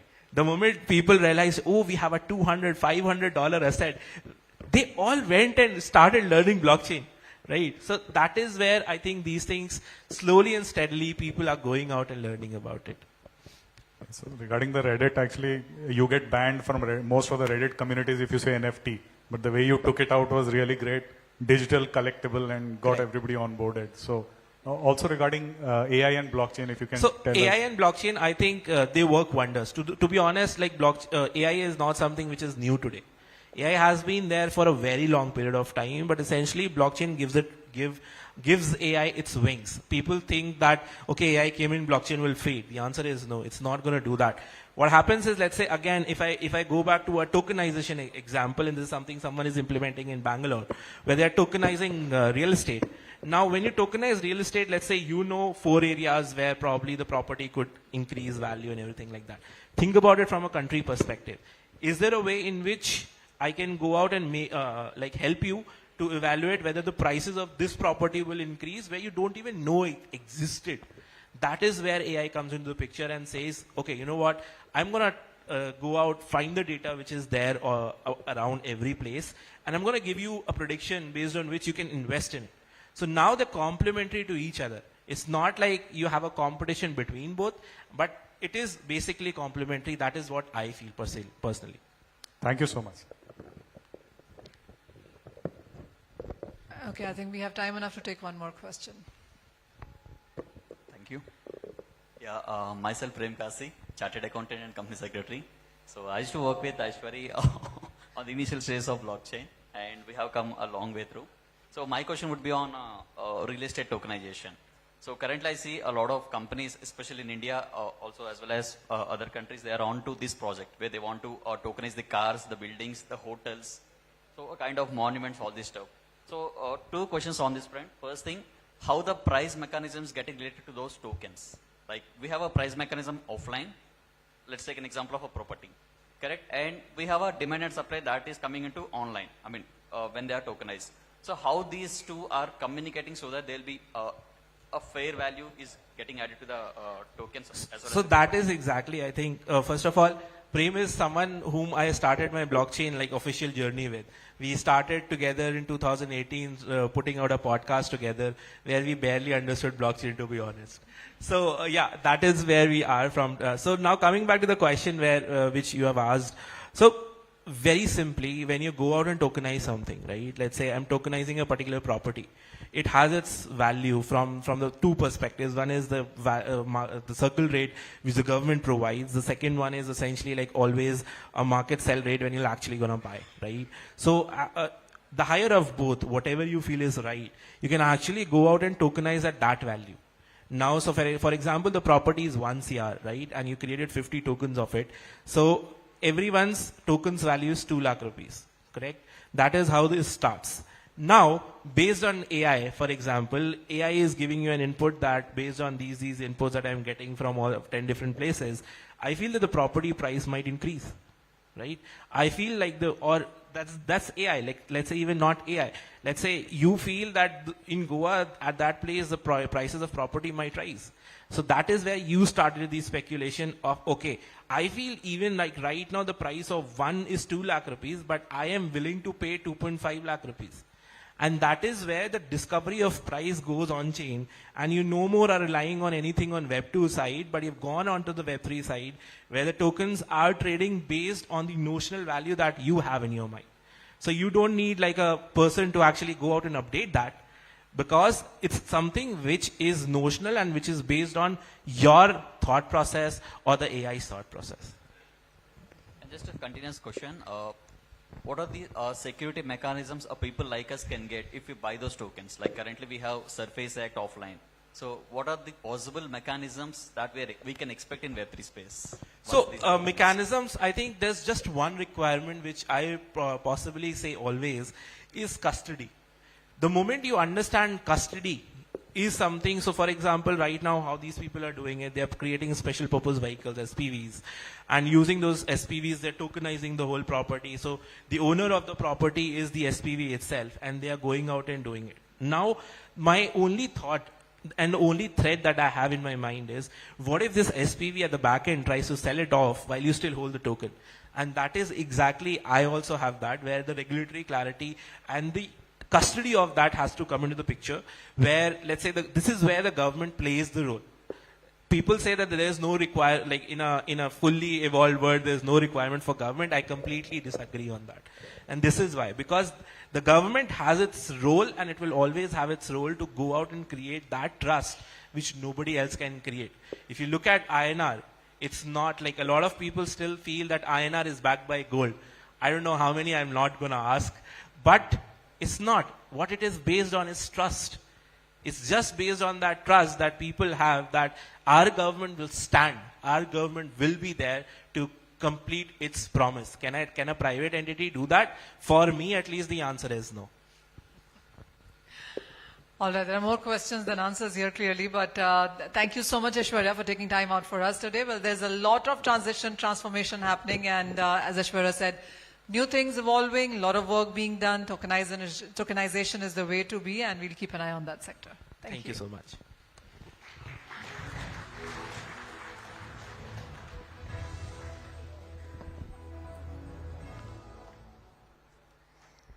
Thank you, Manisha. Thank you, Aishwarya, for those insights and also the fantastic Q&A that followed. And one of the questions that came up was on blockchain and AI.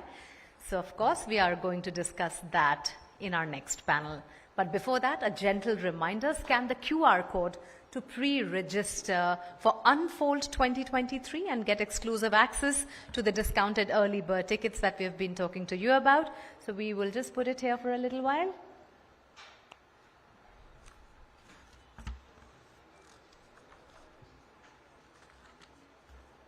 Yeah, I think everybody has it. So as I was mentioning earlier, it's a global event aimed at promoting blockchain, Web3, and the crypto ecosystem among investors, developers, and blockchain enthusiasts. So it's going to be bigger and better. So hope to see you all there.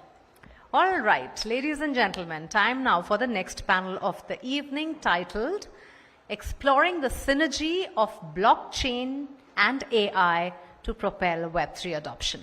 The convergence of blockchain and AI, artificial intelligence, holds immense potential in accelerating the adoption of Web3 technologies.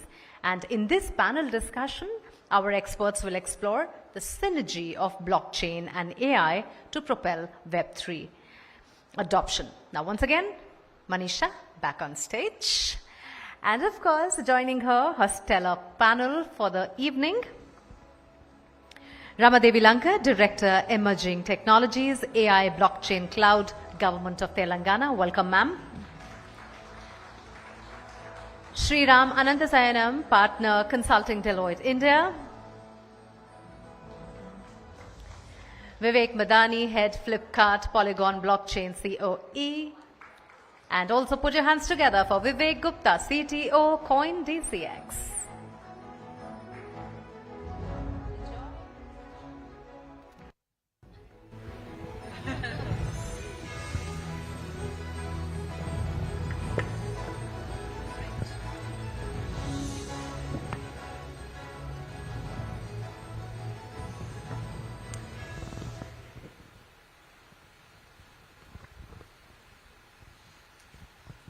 Okay, this is the last of the panels here and the most interesting one clearly, because artificial intelligence, I remember there was a lot of conversation that, oh, the blockchain days are done, it's artificial intelligence which has grown up so much so soon.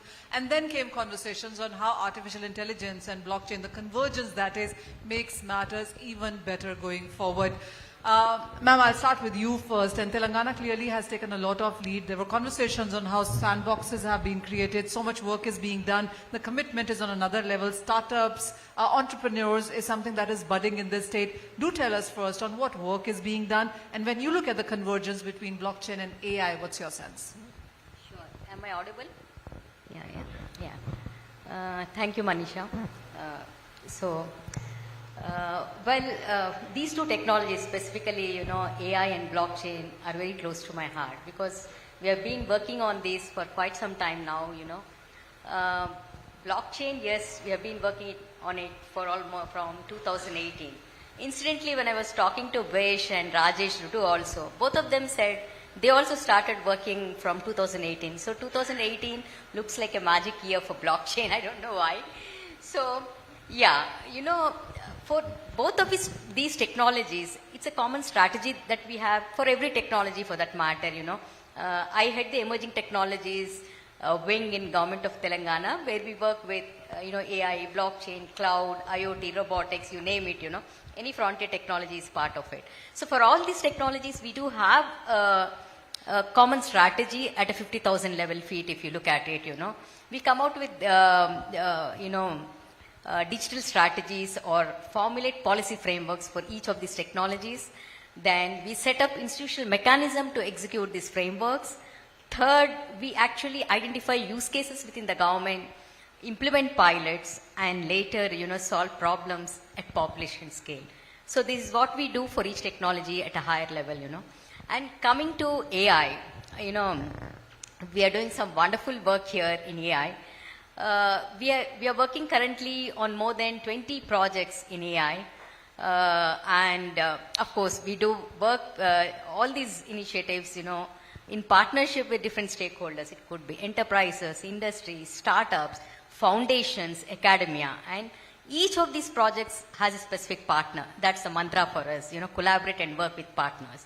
So 40, as I said, 50, more than 20 projects in AI with more than 25 partners that we are working with. And in different sectors such as agriculture, which is again an important focus area for us.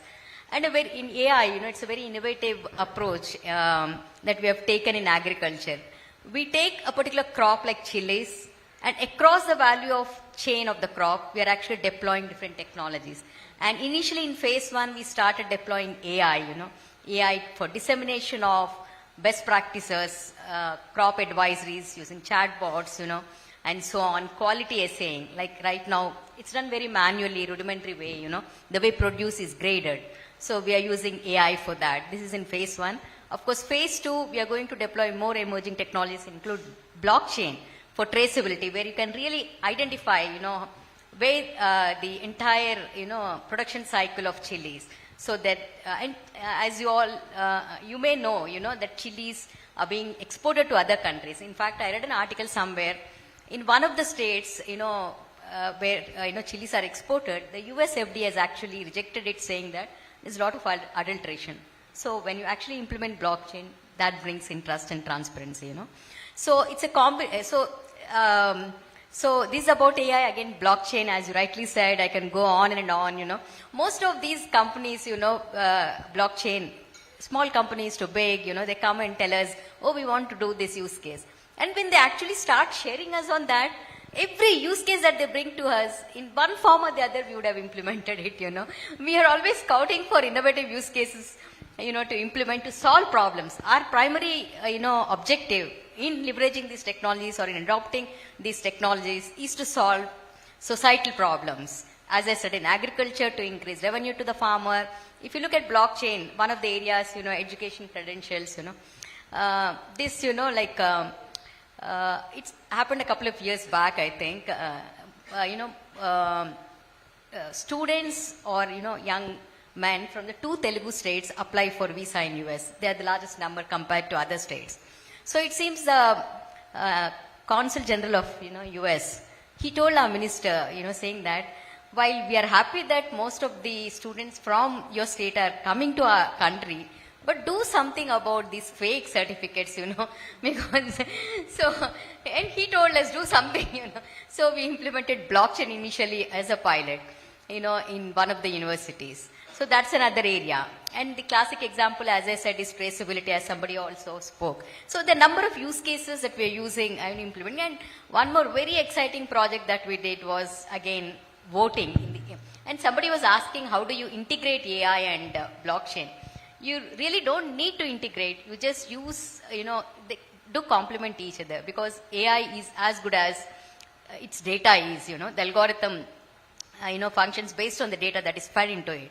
So blockchain actually brings that, trust, or when you put data on blockchain or the transactions on blockchain, it brings that immutability, that trust.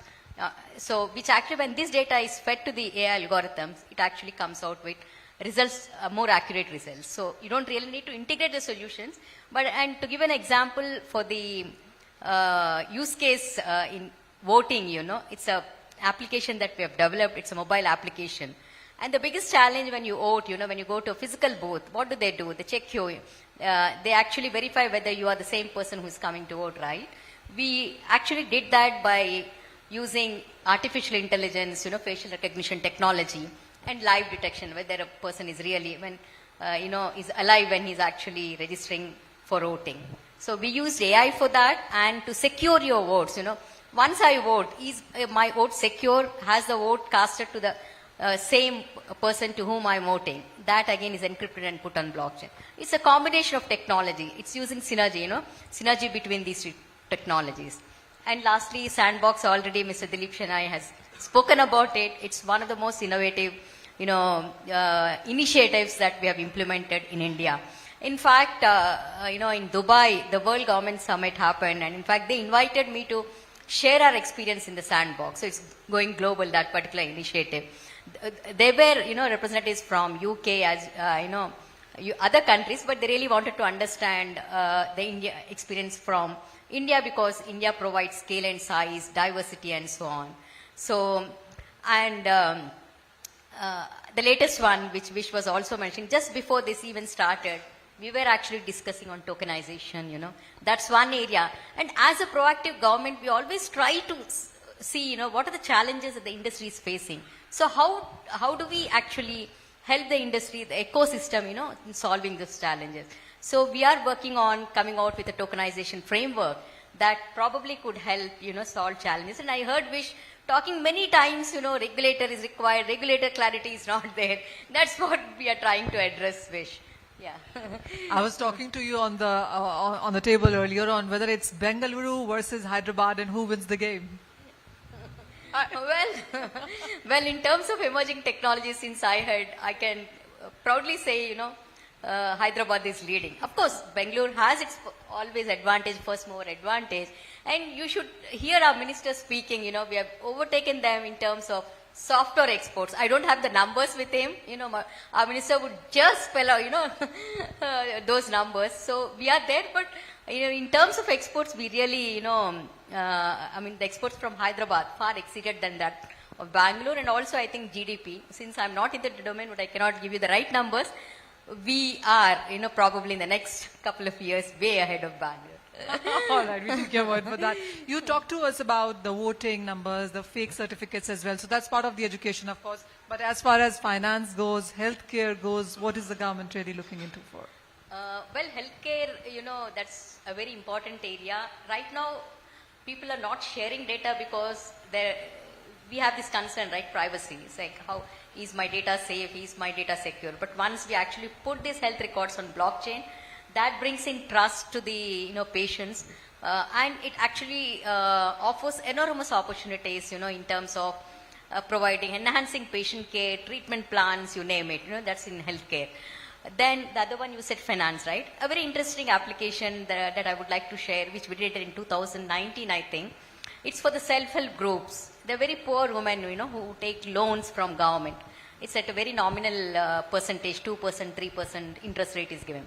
So these women, they use that money for starting their businesses. It's only paid to women in the family, So they actually use it for business, and then they pay back to the government.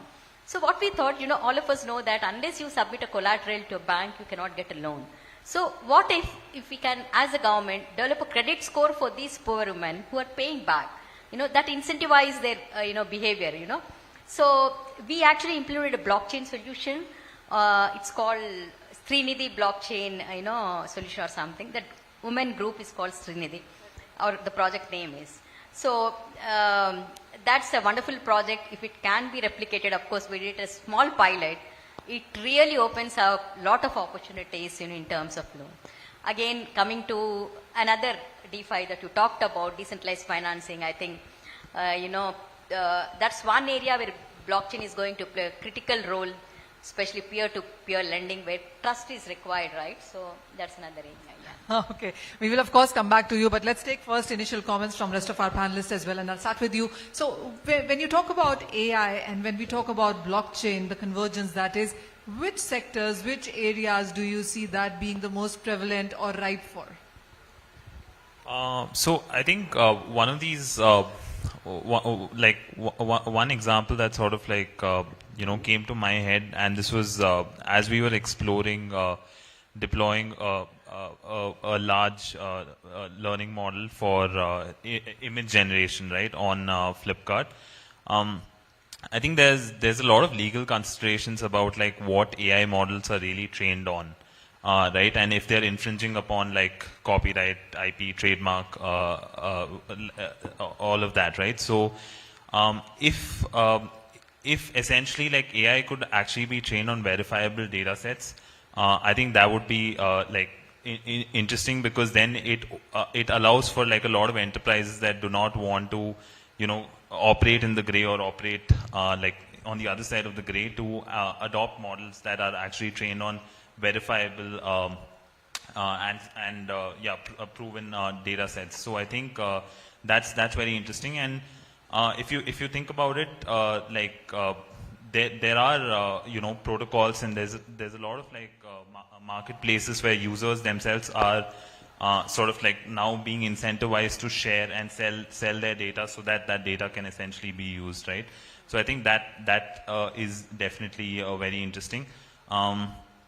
And I guess another one that we are pretty excited by is we're very into token gated commerce and what that could enable. So if users transactions or users memberships or loyalty with different brands on shopping platforms could essentially be made available to other merchants and other brands to be used, then it becomes little hard for all merchants or brands who are not competent enough to be able to understand how do you actually use a lot of on-chain data to target consumers, given that NFTs or tokens are just a completely new surface area. So essentially giving them AI-enabled tools to be able to like make better decisions on how to do token gating is definitely something that we are excited by. I think Aishwari spoke about the fractionalization of real estate, right? And how, in fact, like I think in Flipkart, a lot of people who made a ton of money from the recent payout, everyone was discussing on like what kind of investment opportunities we could look at, and like fractional investment into investing into fractional real estate was one of them. But again, like making decisions about what to buy, or like once you've bought like a bunch of these fractional assets, like how do you like, you know, keep optimizing based on what your goals are. I don't think like people will be able to like spend the amount of bandwidth to do that. So like the intelligence that like AI models might be able to offer to make those decisions, that's also like I think very exciting. You know, apart from that, from a consumer point of view, it is always about personalized, secure shopping. How do you see AI and blockchain working in that direction? Yeah, so I think as I was saying, right, like today data is something which in like at least like in certain use cases, like the kind of use cases that we are enabling, where brands will be able to enable loyalty or membership for users, and therefore like all of that data is essentially now going to be available on a public ledger, because we are building on the POS infra, right? So that's data that, you know, we'd eventually be able to like, you know, make available in an easy to like read manner for other brands, and for them to sort of like make better decisions about. So I think that is one thing that we are sort of excited about. And with respect to AI, not necessarily with the intersection of blockchain, I think content generation is definitely like something that makes a lot of sense in e-commerce, because being able to do in-painting and out-painting, where like you're snapping a photo of your living room, like rubbing off the refrigerator or like the television or any object, and then like replacing it with like the kind of object that you're potentially like looking to shop for, as well as like catalog images getting like 1,000 times better. And yeah, I guess like we would definitely want to train our own models, and we would want to train models that are trained on like verifiable data sets, as I was earlier mentioning. So if there is like, you know, like a verifiable, like people who are creating content, if their data is essentially like secured, stored on chain, and then made available to us, so that we know that we are using stuff that is actually like, you know, verified, that makes a lot of sense. And I think it's also good for creators, right? I think like people who are actually creating content, and that data is actually being used to train a model, they should get paid. So like every time like a large language model is being trained on specialized data sets, and that the owners of that underlying data should actually have royalties flowing back to them, because, you know, they are contributing towards the AI model being trained, right? And that's not happening today. Sure.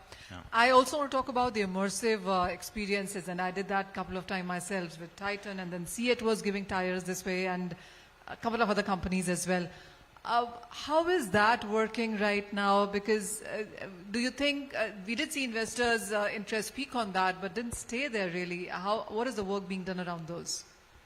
So I think we are probably like by far the most bullish on the fact that like content is going to be 3D in the next, I don't know, half a decade or a decade. Like it's really hard to predict when that inflection point will be there.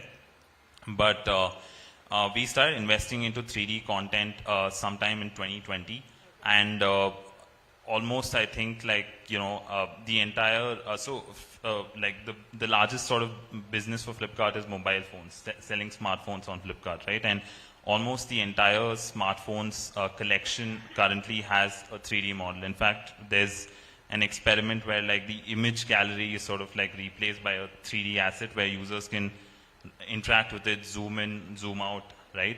And I think we think that like we've just moved from content to where like stuff was like really low fidelity. So you started with like text, then you move to images, and then you move to like video, and each time the engagement's gone up, and like 3D is sort of like the next frontier. The other forms of content will continue to exist, but it's just that like the amount of engagement time goes up, as well as what we have seen and why we continue to invest behind it is that like people who interact with a 3D asset or like you're not able to place it in their space or like try stuff out on their face, conversion goes up, right? Because like their confidence in like what they are buying has suddenly increased. Is there right? a data or a number to that in sense of conversions? There definitely is. I don't think I can. But is it high? Is it improving? Yeah. It's pretty good, and it's improving with like you know, like more stuff coming in. So we are like now trying to animate 3D objects, right? So like you can't just see a phone, you can perhaps interact with it, right? Like the Nothing Phone 2 has this glyph light behind it, so we can like actually make the 3D asset animate. Or you open up a refrigerator and then you're able to like place objects inside it to see you know, how much space it sort of occupies. So all of this is stuff that we are doing, and we're seeing like extremely good results. And which is why I think last year we also did a pilot with a completely 3D rendered immersive shopping environment. Like I think the term metaverse is like very, very abused, and we also like went with it because like it's good for PR, like you guys pick it up. So, I think essentially we saw that like users who went in and customized their avatar spent like 18 minutes inside of that space, which is like unheard of, like when you think about like, you know, you shopping on a 2-grid surface otherwise, right?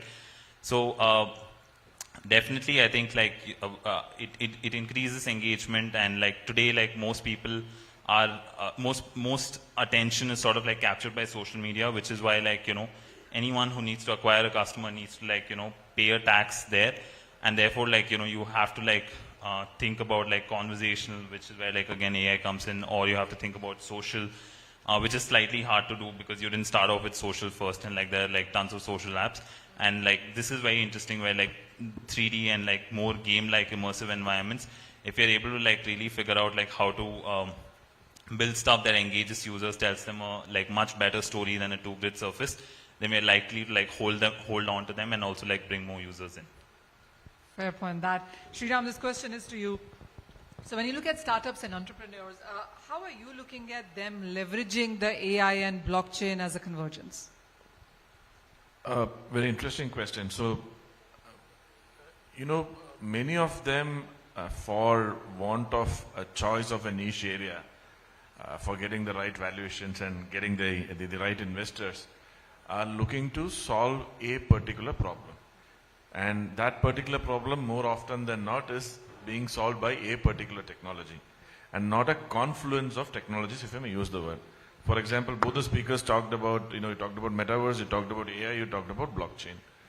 Now, in a future scenario, perhaps there could be a startup who would come and say, the experiences that are getting created in the metaverse are created by an AI engine, basis the preferences of the avatars, who can be trusted, and their past behaviors and experiences can be trusted on a blockchain, basis which some specific personas or some specific pathways can be created for them on metaverse, and hence certain buying experience and hence certain revenue models. Perhaps I've not seen any of these coming into, because these are little, you also need scale to get into that, and you also need multiple iterations to reach there, right? So confluence of multiple technologies coming together as a startup idea is a rarity, but perhaps if there is anyone out here, that's a Sonicon. Okay. So, I'm sure there are some challenges as well when you combine these two. I mean, as he said, it has been used and abused, and there's just so much work that has been done. But where do you see both of these technologies standing together, converging, and not always? So let me give an example, right? Simple case of blockchain, you say, for nowadays everybody is talking of ESG and sustainability and circular economy and everything else. But most existing track and trace systems, if I may use the word, are within enterprise ERP software that extends from a centralized company into their vendors, or upstream or downstream. Depending on the muscle power of that entity, the downstream is long, the upstream is also long, right? But it never reaches the full downstream upstream, and it never has the full circular economy part. Perhaps if you think of a blockchain layer on top of it, right? So one may be running SAP, another Oracle, somebody may be running Tally, somebody might be a spreadsheet. So if you're able to establish the full end-to-end circular economy on that, then that's a real case of blockchain. Now assume you have this data sitting on that blockchain layer. Think of what it will do to circular economy and in terms of advanced analytics, in terms of analytics use cases, and what value. Now when you talk of that value, you talk of how much carbon credit somebody, you can trust the carbon credits that somebody is claiming to have. You can trust that the reporting that is happening on the new ESG regulations, you can trust those reportings. You can trust the valuations. So all of those things really, really go up. So it's kind of, garbage in and garbage out in terms of data. So trustable data driven by blockchain, which is an input into analytics, you can call AI, whatever you want to call, but into analytics and future of analytics is the base. Is this the foundation? If I really try to demystify, that's the basic building block. Okay. We've of course spoken about e-commerce and various stuff that Mr. Radhavi Malanka also talked about. What are the use cases or what are the sectors or areas which you think AI and blockchain can converge faster into? See, one I said is this whole concept of supply chain where I see a significant amount of convergence that is happening.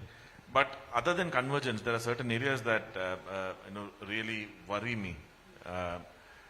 In a sense, in this new world of AI, and people talked about generative AI and the kind of fake content that is getting generated, and you don't know what to trust, when to trust, how to trust. So this trust layer, absence of a trust layer on AI use cases is really becoming a challenge. Number one. Number two is all the large language models that we're talking of. We do not perhaps now have a visibility on the data sets it has been trained on, so that the answers that we get is trustable. Let me give an example. Assume we create an LLM to train, say, on, if you've seen the India income tax book, it will be 2 or 3 big volumes. If I want to train people on those books, a model to train on those books, if that model has worked on some other extraneous systems, and that knowledge comes into it when I'm asking a question, what does it do to me? Right? So the trustability of that in terms of securing where that LLM has got inputs from, over perhaps a blockchain layer, allowing me to trust the future generative AI is going to be some, revolutionary, startup ideas, if I may use the word. Okay. What is Coindcx then doing when it comes to AI, whether it's about onboarding, strategies, investments, and initiatives? We always believe that Web3 is a convergence of blockchain and AI. Right? Now, with both the technologies becoming more mature, we are seeing new possibilities unlocked. AI could actually play a very important role in terms of trading experiences, mitigating risk, simplifying user experiences. But for us at Coindcx, we believe one of the primary roles for AI in blockchain worlds is in the areas of security. And how do you basically make users' custody more secure? How do you make users' custody more secure without compromising on self-custody, while not compromising on UX? Right? So for us, we believe that custody is kind of a trilemma problem. Right? On one hand, self-custody, that is right. On one hand, you have self-custody, then you have UX, and then you have security. It's easy to solve for two. How do you solve for them all three? And that's where we see that there is an important role that AI can actually play. Satish talked about Octo, our self-custodial DeFi wallet. We are building it to simplify users' experience in the world of DeFi. We are bringing in all the protocols, DeFi protocols, and opening it up with a native mobile experience, right? So I think somebody talked about, creating a world where technology becomes transparent, right? Nobody needs to care that I'm actually dealing with a protocol. I'm talking about blockchain when I'm accessing it. And that's, I think, the intention with DeFi. We have very recently basically incorporated a continuous authentication mechanism built on top of a cognitive AI engine on our wallet. It's patent pending. It's largely to protect the users from malicious attacks.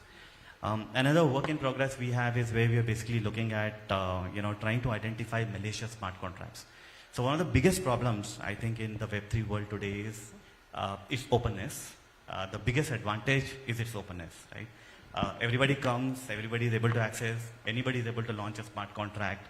One way is basically you actually create audit mechanisms and then incorporate that in your wallet so that you can basically, whenever the wallet is interacting with this smart contract, you're able to audit that transaction, notify the user, and basically alert them of the risks.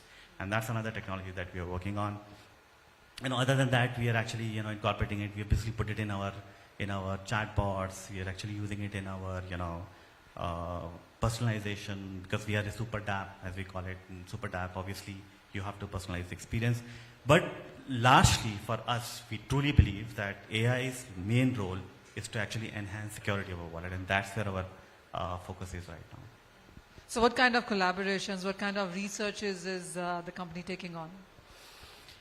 In terms of AIC, I'll tell you this, right? So the kind of maturity that AI is right now, and that's one of the reasons why we are seeing so much of inflection, is basically because AI has come to a point where we'll actually start seeing a lot of application of AI. AI is old, right? But AI has been in research domain for a very long time. Now it's come at a point where people will actually start applying AI.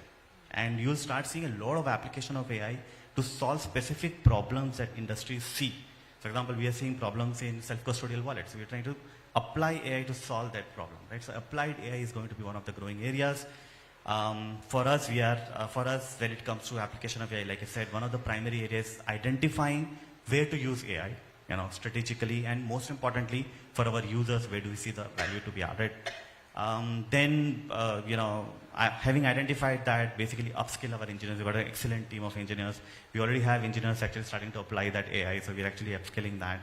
And then partnering, like you said, with the industry experts, bringing in some of the expert institutions as well. So identify areas, upskill, and partner. That's kind of our approach to AI right now. Okay. This one is to you, ma'am, again. The whole base of this is that AI and blockchain in some sense will transform industries, transform the way we do work, transform the way companies will work or consumers will experience right now. And while, of course, panel after panel, we've been discussing on how regulatory is important, and you've said state is doing work, but is regulatory still missing somewhere? What's the question? Is regulatory still missing somewhere? We do understand that the state is working a lot into this, but is there a push? Is there a regulatory mechanism within which these companies are working? Yeah, that's a difficult question to answer because countries across the globe are grappling with coming out with regulations for AI and blockchain. And yes, in India specifically, we do not have any regulations covering AI or blockchain. And recently at the G20 summit also, our finance minister was saying, we do not want to do anything or bring in any regulation that would stifle innovation, is very clearly she said. But at the same time, we are also worried about macroeconomic impacts because of these, cryptos or whatever. She did not name crypto again. But so, yes, that is exactly the reason why we actually started this initiative, Sandbox. And it's not just for Telangana that we are doing it, because a particular startup can have a solution that could fall into the realm of, or the jurisdiction of an RBI or probably SEBI. So our idea is, to actually identify regulations that are required for a particular use case. And if it falls under the jurisdiction of the state, yes, we'll bring out those regulations. But if it's under SEBI or, RBI, then we have actually formed an advisory board, group. The members representing from the industry, from the entire ecosystem. Great support we are getting on that front. So we will actually formulate or make recommendations to the particular regulators saying that this is a particular use case, this is the impact that it will have on the country, and these are the regulations that might be required to modify it or bring in. So this is what we are, in terms of blockchain sandbox. Yes, again coming to AI, again, we are hearing so much, from big AI experts, from Elon Musk to, Google hunters. So governments need to act to bring in regulation. But again, it's not so easy also to, identify. Again, it's a very tough challenge or work for the government. How do you balance, regulation without stifling innovation? Bring in regulation without stifling, innovation. That's the problem that the government across the world are facing. So probably, but at the same time, we need to see, or in terms of blockchain, we need to look at the consumer interest, investors' interest. If it's AI again, how do we ensure that it does not cause harm or not biased, in the sense, because especially for the governments where we deliver services to citizens, based on their eligibility. If an AI algorithm identifies or says a particular citizen is not eligible for a service, that's a big, no for us. So how do we actually, tackle such situations? So it's a work in progress for the governments, and hopefully, certain regulations will come in a suitable time frame, balancing the innovation. Well, you're right, absolutely right. It's ever evolving, so you don't know what kind of regulations to make. Do you miss regulations? Do you miss regulations? Yeah, for sure. I think any builder or operator in this space, of course, wants this to be regulated. But as Aishwari said, I think there are like steps being taken, and also there have been like enough guidelines that have been issued as well, which like at least like in the interim sort of like give some sort of legitimacy is how we would hopefully legitimacy, and like we'll try to look at it optimistically, right? Like so. I think there was a certain notification that came in last year around KYC for anyone who has a platform for VDAs. Then there was like, this came under PMLA this year. So I think there is some amount of legitimacy that's coming in. But yes, like a more coherent, overarching regulatory framework. And also like there's a lot of stuff on tax also that needs to be clarified, definitely would help. But I guess I agree to an extent that like, the industry also needs to reach a certain scale where like it becomes, we create the impact so that there's like a equivalent of a business case to be made to the government, so that like, then they go ahead and like sort of like take this to the logical conclusion.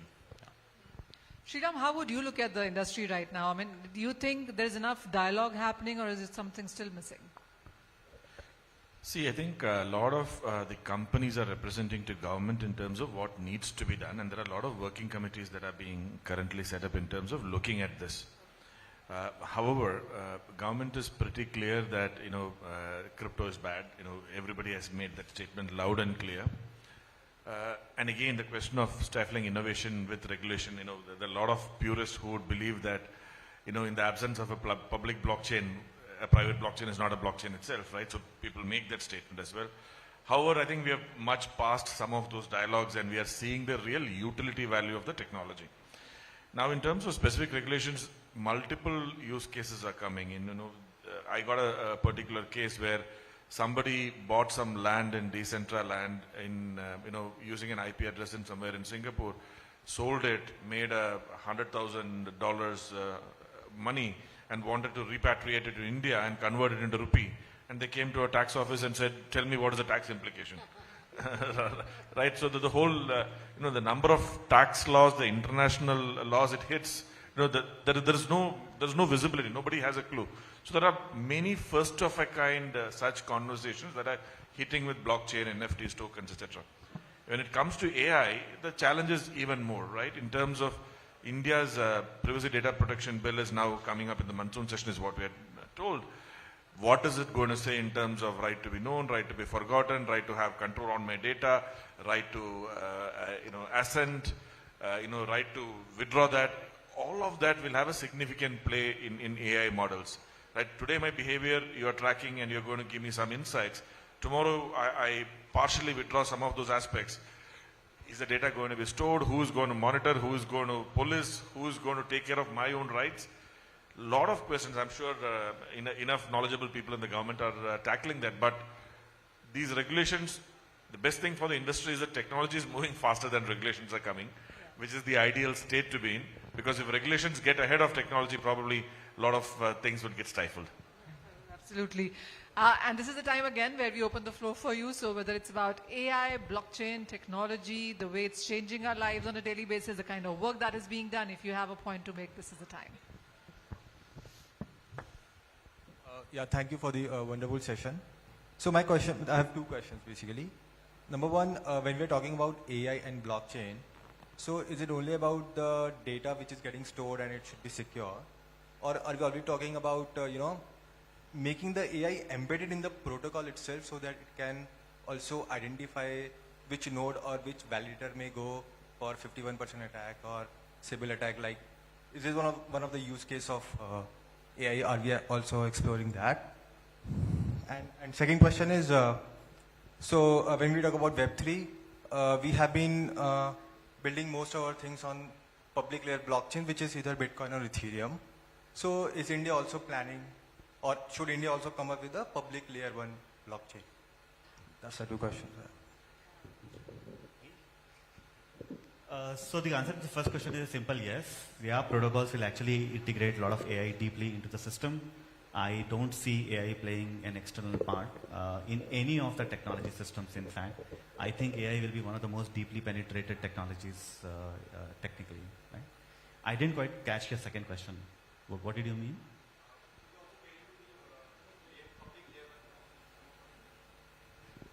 The question is, do I see AI basically becoming part of the blockchain layer itself? This question?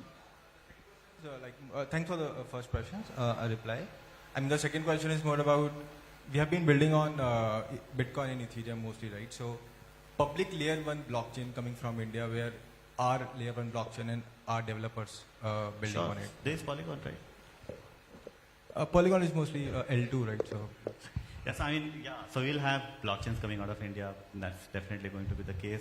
In fact, I think I have said this in multiple forums. I see Web3, India playing the role of a driver. I mean, we are definitely one of the technical prowesses globally. I mean, we actually power a lot of technology globally. I wouldn't say everything, but largely.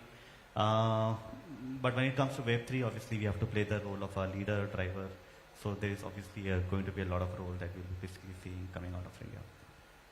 With India basically launching a lot of blockchains, probably even optimizations on blockchains, typical solutions, zero knowledge based blockchains, etc.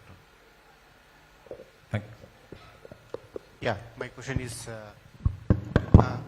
two use cases you have told. One is on Singapore fraud case, and one is on ESG sustainability and carbon credits exchange. How it differs? Like, we are get confused. One is on same thing, when you exchange the carbon credits to a blockchain, same your Singapore use case will be replicated here, fraud case.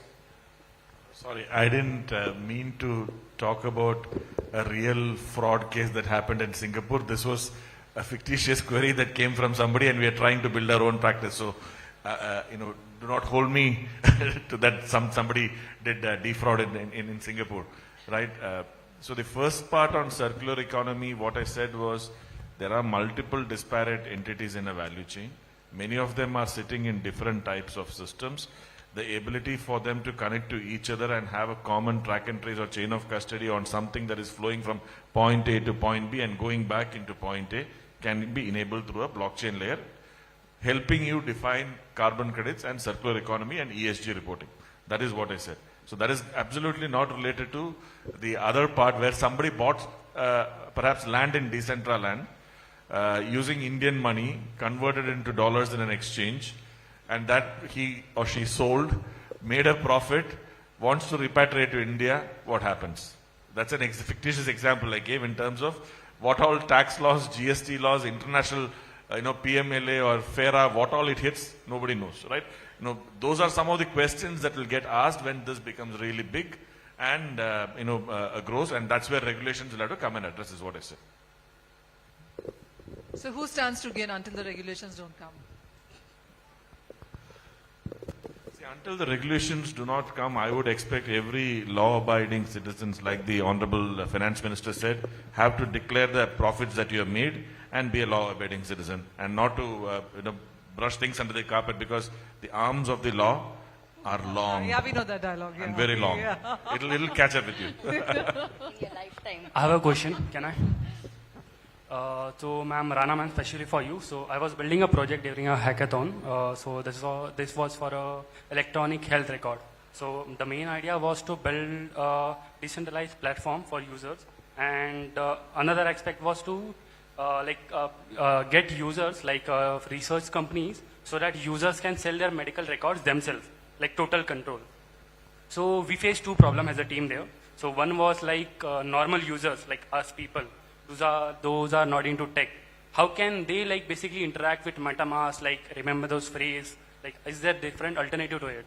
And the other question is that, suppose like for, let's take this example. Suppose we as a patient, like give the medical record to the research company, like get some intensive. But now the data goes outside of the like blockchain system, right? Blockchain network. They have this CSV or JSON file where they can use their machine learning algorithms and train them. Now they have this raw data. They can again sell it to other companies, other profit, like make profit. How can we deal with that? The question is for me? Anyone can answer, like. Yeah, the first one that you said was MetaMask. Health records, right? Yeah, health records. So as he mentioned, you know, the UI should be simple. Whatever technology you use, whatever, you know, in fact, when we go to the government department, it's a learning for us. Recently, you know, we wanted to implement this use case called invoice discounting, where, you know, contractors pending payments are there, and using that invoice, they can avail loans. So it was in partnership with a blockchain protocol company, so they were also part of us. I'm just giving you this example, you know. So that particular blockchain company, what they went on explaining about blockchain, you know, how it helps. At the end of the meeting, you know, the contractors were so overwhelmed with the technology thing, they backed off from implementing that solution. So technology can be at the back end, but it should not, hinder usage, or the UI should be as simple as possible, intuitive. That's number one for health records. And second, you said if they actually sell their data for, you know, to different people. In fact, we are coming out with a data management policy framework for agriculture data sets. This is because we are focusing on that sector currently, which can be extended to other sectors. He said, you know, Government of India is still coming out with a law. We don't have an act or a law in place to secure private data. So we are actually coming out with a data management policy framework. What it says is, if you are collecting data, personal data or PII data from an individual, you have to obtain his consent, number one. And you also need to indicate the purpose of the data for which you are collecting. So tomorrow, if that person who collects the data, you know, does not honor that, contract or whatever it is, then he's liable for punishment, or certain, you know, legal actions can be taken against him. But of course, as a citizen, common citizen, it will be difficult for us to go to a legal, lawyer or somebody. So what we are putting in place is simple redressal mechanism, grievance redressal mechanism, where a citizen can make a complaint. It's still in work in progress stage, saying that I've actually, you know, shared my data for this particular purpose, but it is being used for something else. Yeah. Okay. Thank you. Okay, if that is all the questions. Yeah, okay.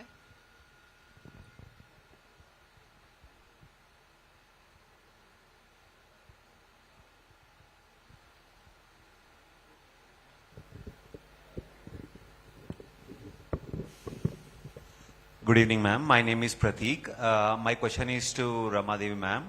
I would like to appreciate the Telangana government's initiative towards blockchain implementation in teach-aids and plus education sector certification. So I'm interested to know in which other sectors immediately we would be implementing this blockchain and AI. Plus, is it possible, as we were discussing with a past member, a CA, who was talking about tokenization into real estate sector. So is government working towards it? If it is working, then what timeline we can expect to have a regularity over those tokenization into real estate sector? Thank you. Sure. Regarding the first question you asked about the use cases, right? So I look at the public distribution system, while in retail or in the private sector you call it a supply chain. In government we have huge public distribution systems. You know, for example, if you look at food distribution, FDS or something it's called, the budget that is allocated for that is around 2,000 lakh crore, which is roughly around $20 billion or something. That's the kind of scale that we are looking at. So for such projects, you know, especially in those systems, again, these are different reports. I'm not vouching for that accuracy, but they say 30 to 40% of it goes in pilferages or leakages. So if you can really, address this problem, you're going to save huge money. This, at the end of the day, it's our taxpayers' money, right? So, and also, it can actually reach the targeted beneficiaries. AI, if you use AI and identify the right beneficiary, so AI and blockchain is a classic example for this particular use case. And I'll also tell you one example. We went to the civil supplies department that looks into this particular, procurement and distribution of food grains. So he was an IPS officer heading that, So he said, we explained them, him about the blockchain, the inherent strengths and all, how immutability, tamper-proof and all. After listening everything, he said, can you do me a favor? Can you do me one small project, he said. What is it, I asked. He said, can you help me trace the gunny bags? In which, we were taken back. What, you want blockchain to track gunny bags? Then he said, don't, trivialize it. I'm spending around 350 crores annually on gunny bags. We are supposed to reuse them, but again, they get lost. So, there's so many use cases. That's one. Second, as Anand said, we are also working on carbon credit.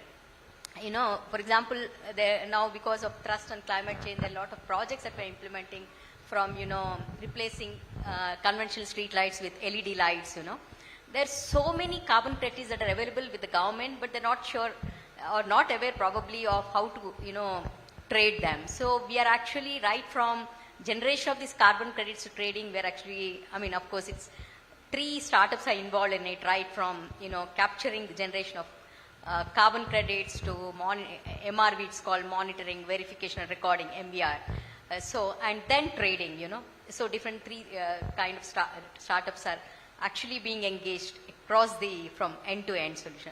This is the second one. And third one that we are looking at is, if you permit. Please, yeah. So, is again, government services. Like, there's so many schemes that are actually, rolled out by the government. It could be like, if you're following the Telangana, programs, is Dalita Bandhu program, BC welfare program, and so on. So for these programs, in my view, as a citizen, I should not submit an application. As per census data, you have my information. The government is supposed to have this information. So, okay, in this particular village, there's so many people belonging to this particular caste or whatever it is, and should automatically, and bank accounts are already there, tied to Aadhaar seeded. Just the, benefit should directly get transferred to the citizens without any pain, painless.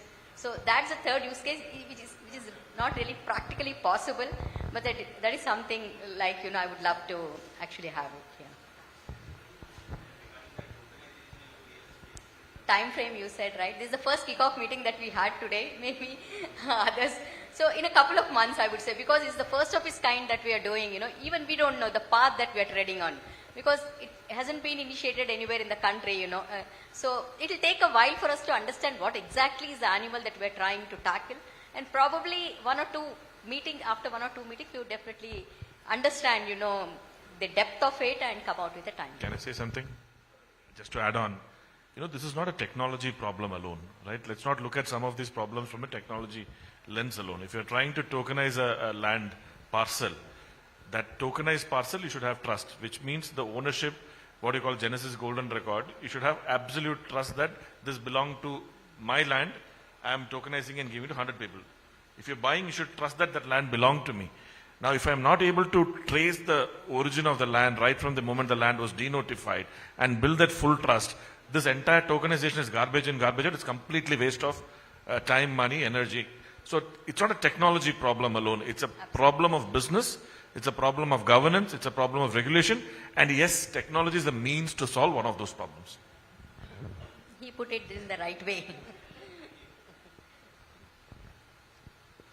All right. Looks like there are no more questions. So we thank our panelists. Thank you so much coming here, sharing your experiences with us and really enlightening us. Thank you. Thank you.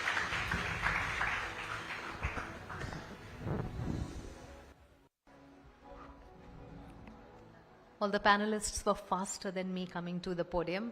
I wanted all of you to stay back. Can I request everyone to please come back on the stage? I would like to also invite Mr. Kiran Vivekananda and Ms. Anjali Kakkar along with all the other panelists to join us on the stage, and we would now like to unveil a very special book which is called Fundamentals and Guiding Principles of the VDA Industry Volume 2.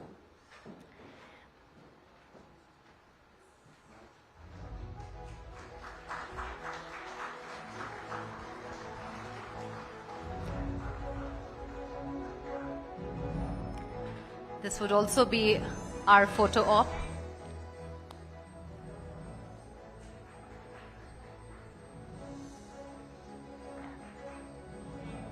The books are all here, and very soon we'll also be putting the QR code for the book for all of you to have access to over here.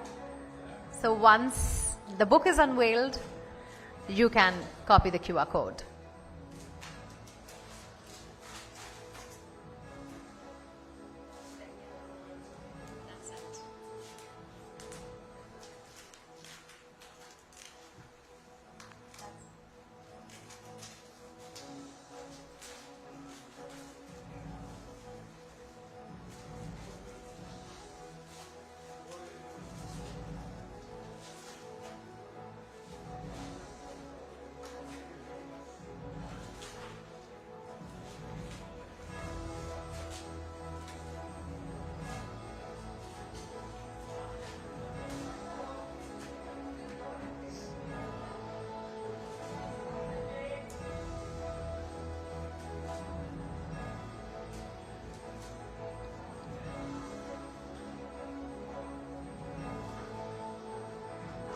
All right.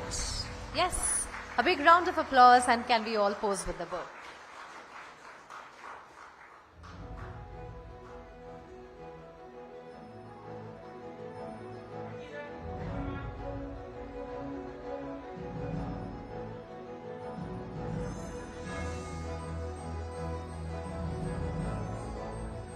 Thank you. Thank you to all our panelists. And the QR code is now all yours to get access to this book. Ma'am, I'll request you to wait.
All right, all the startup founders, can I please invite all of you on the stage?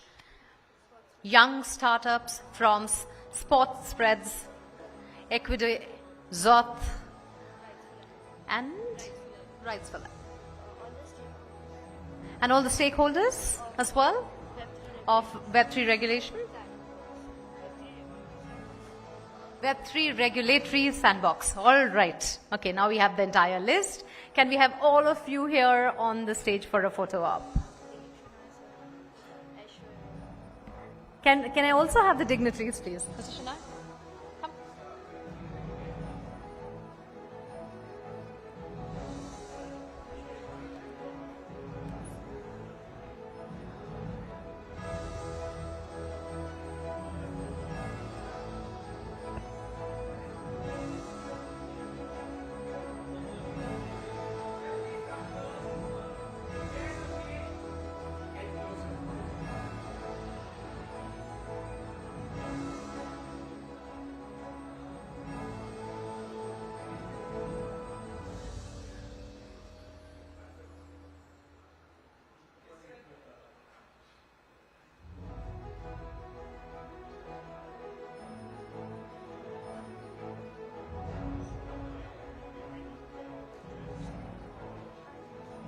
Thank you.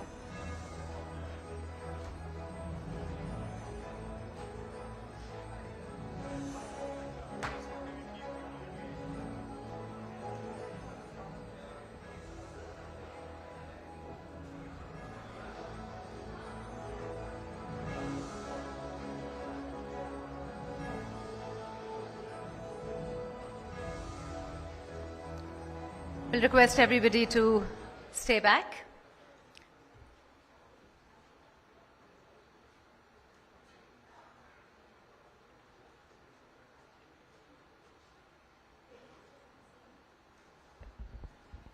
All right, thank you so much for being such a lovely audience. And the evening was made a big success, all thanks to you and thanks to our panelists for all the lovely sessions. And with that, we bring a close to Namaste Web3 Hyderabad edition.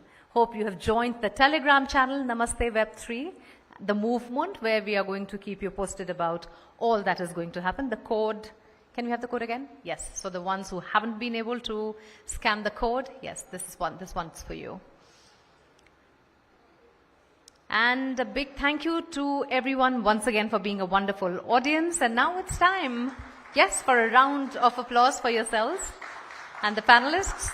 And yes, now let's have dinner. Thank you.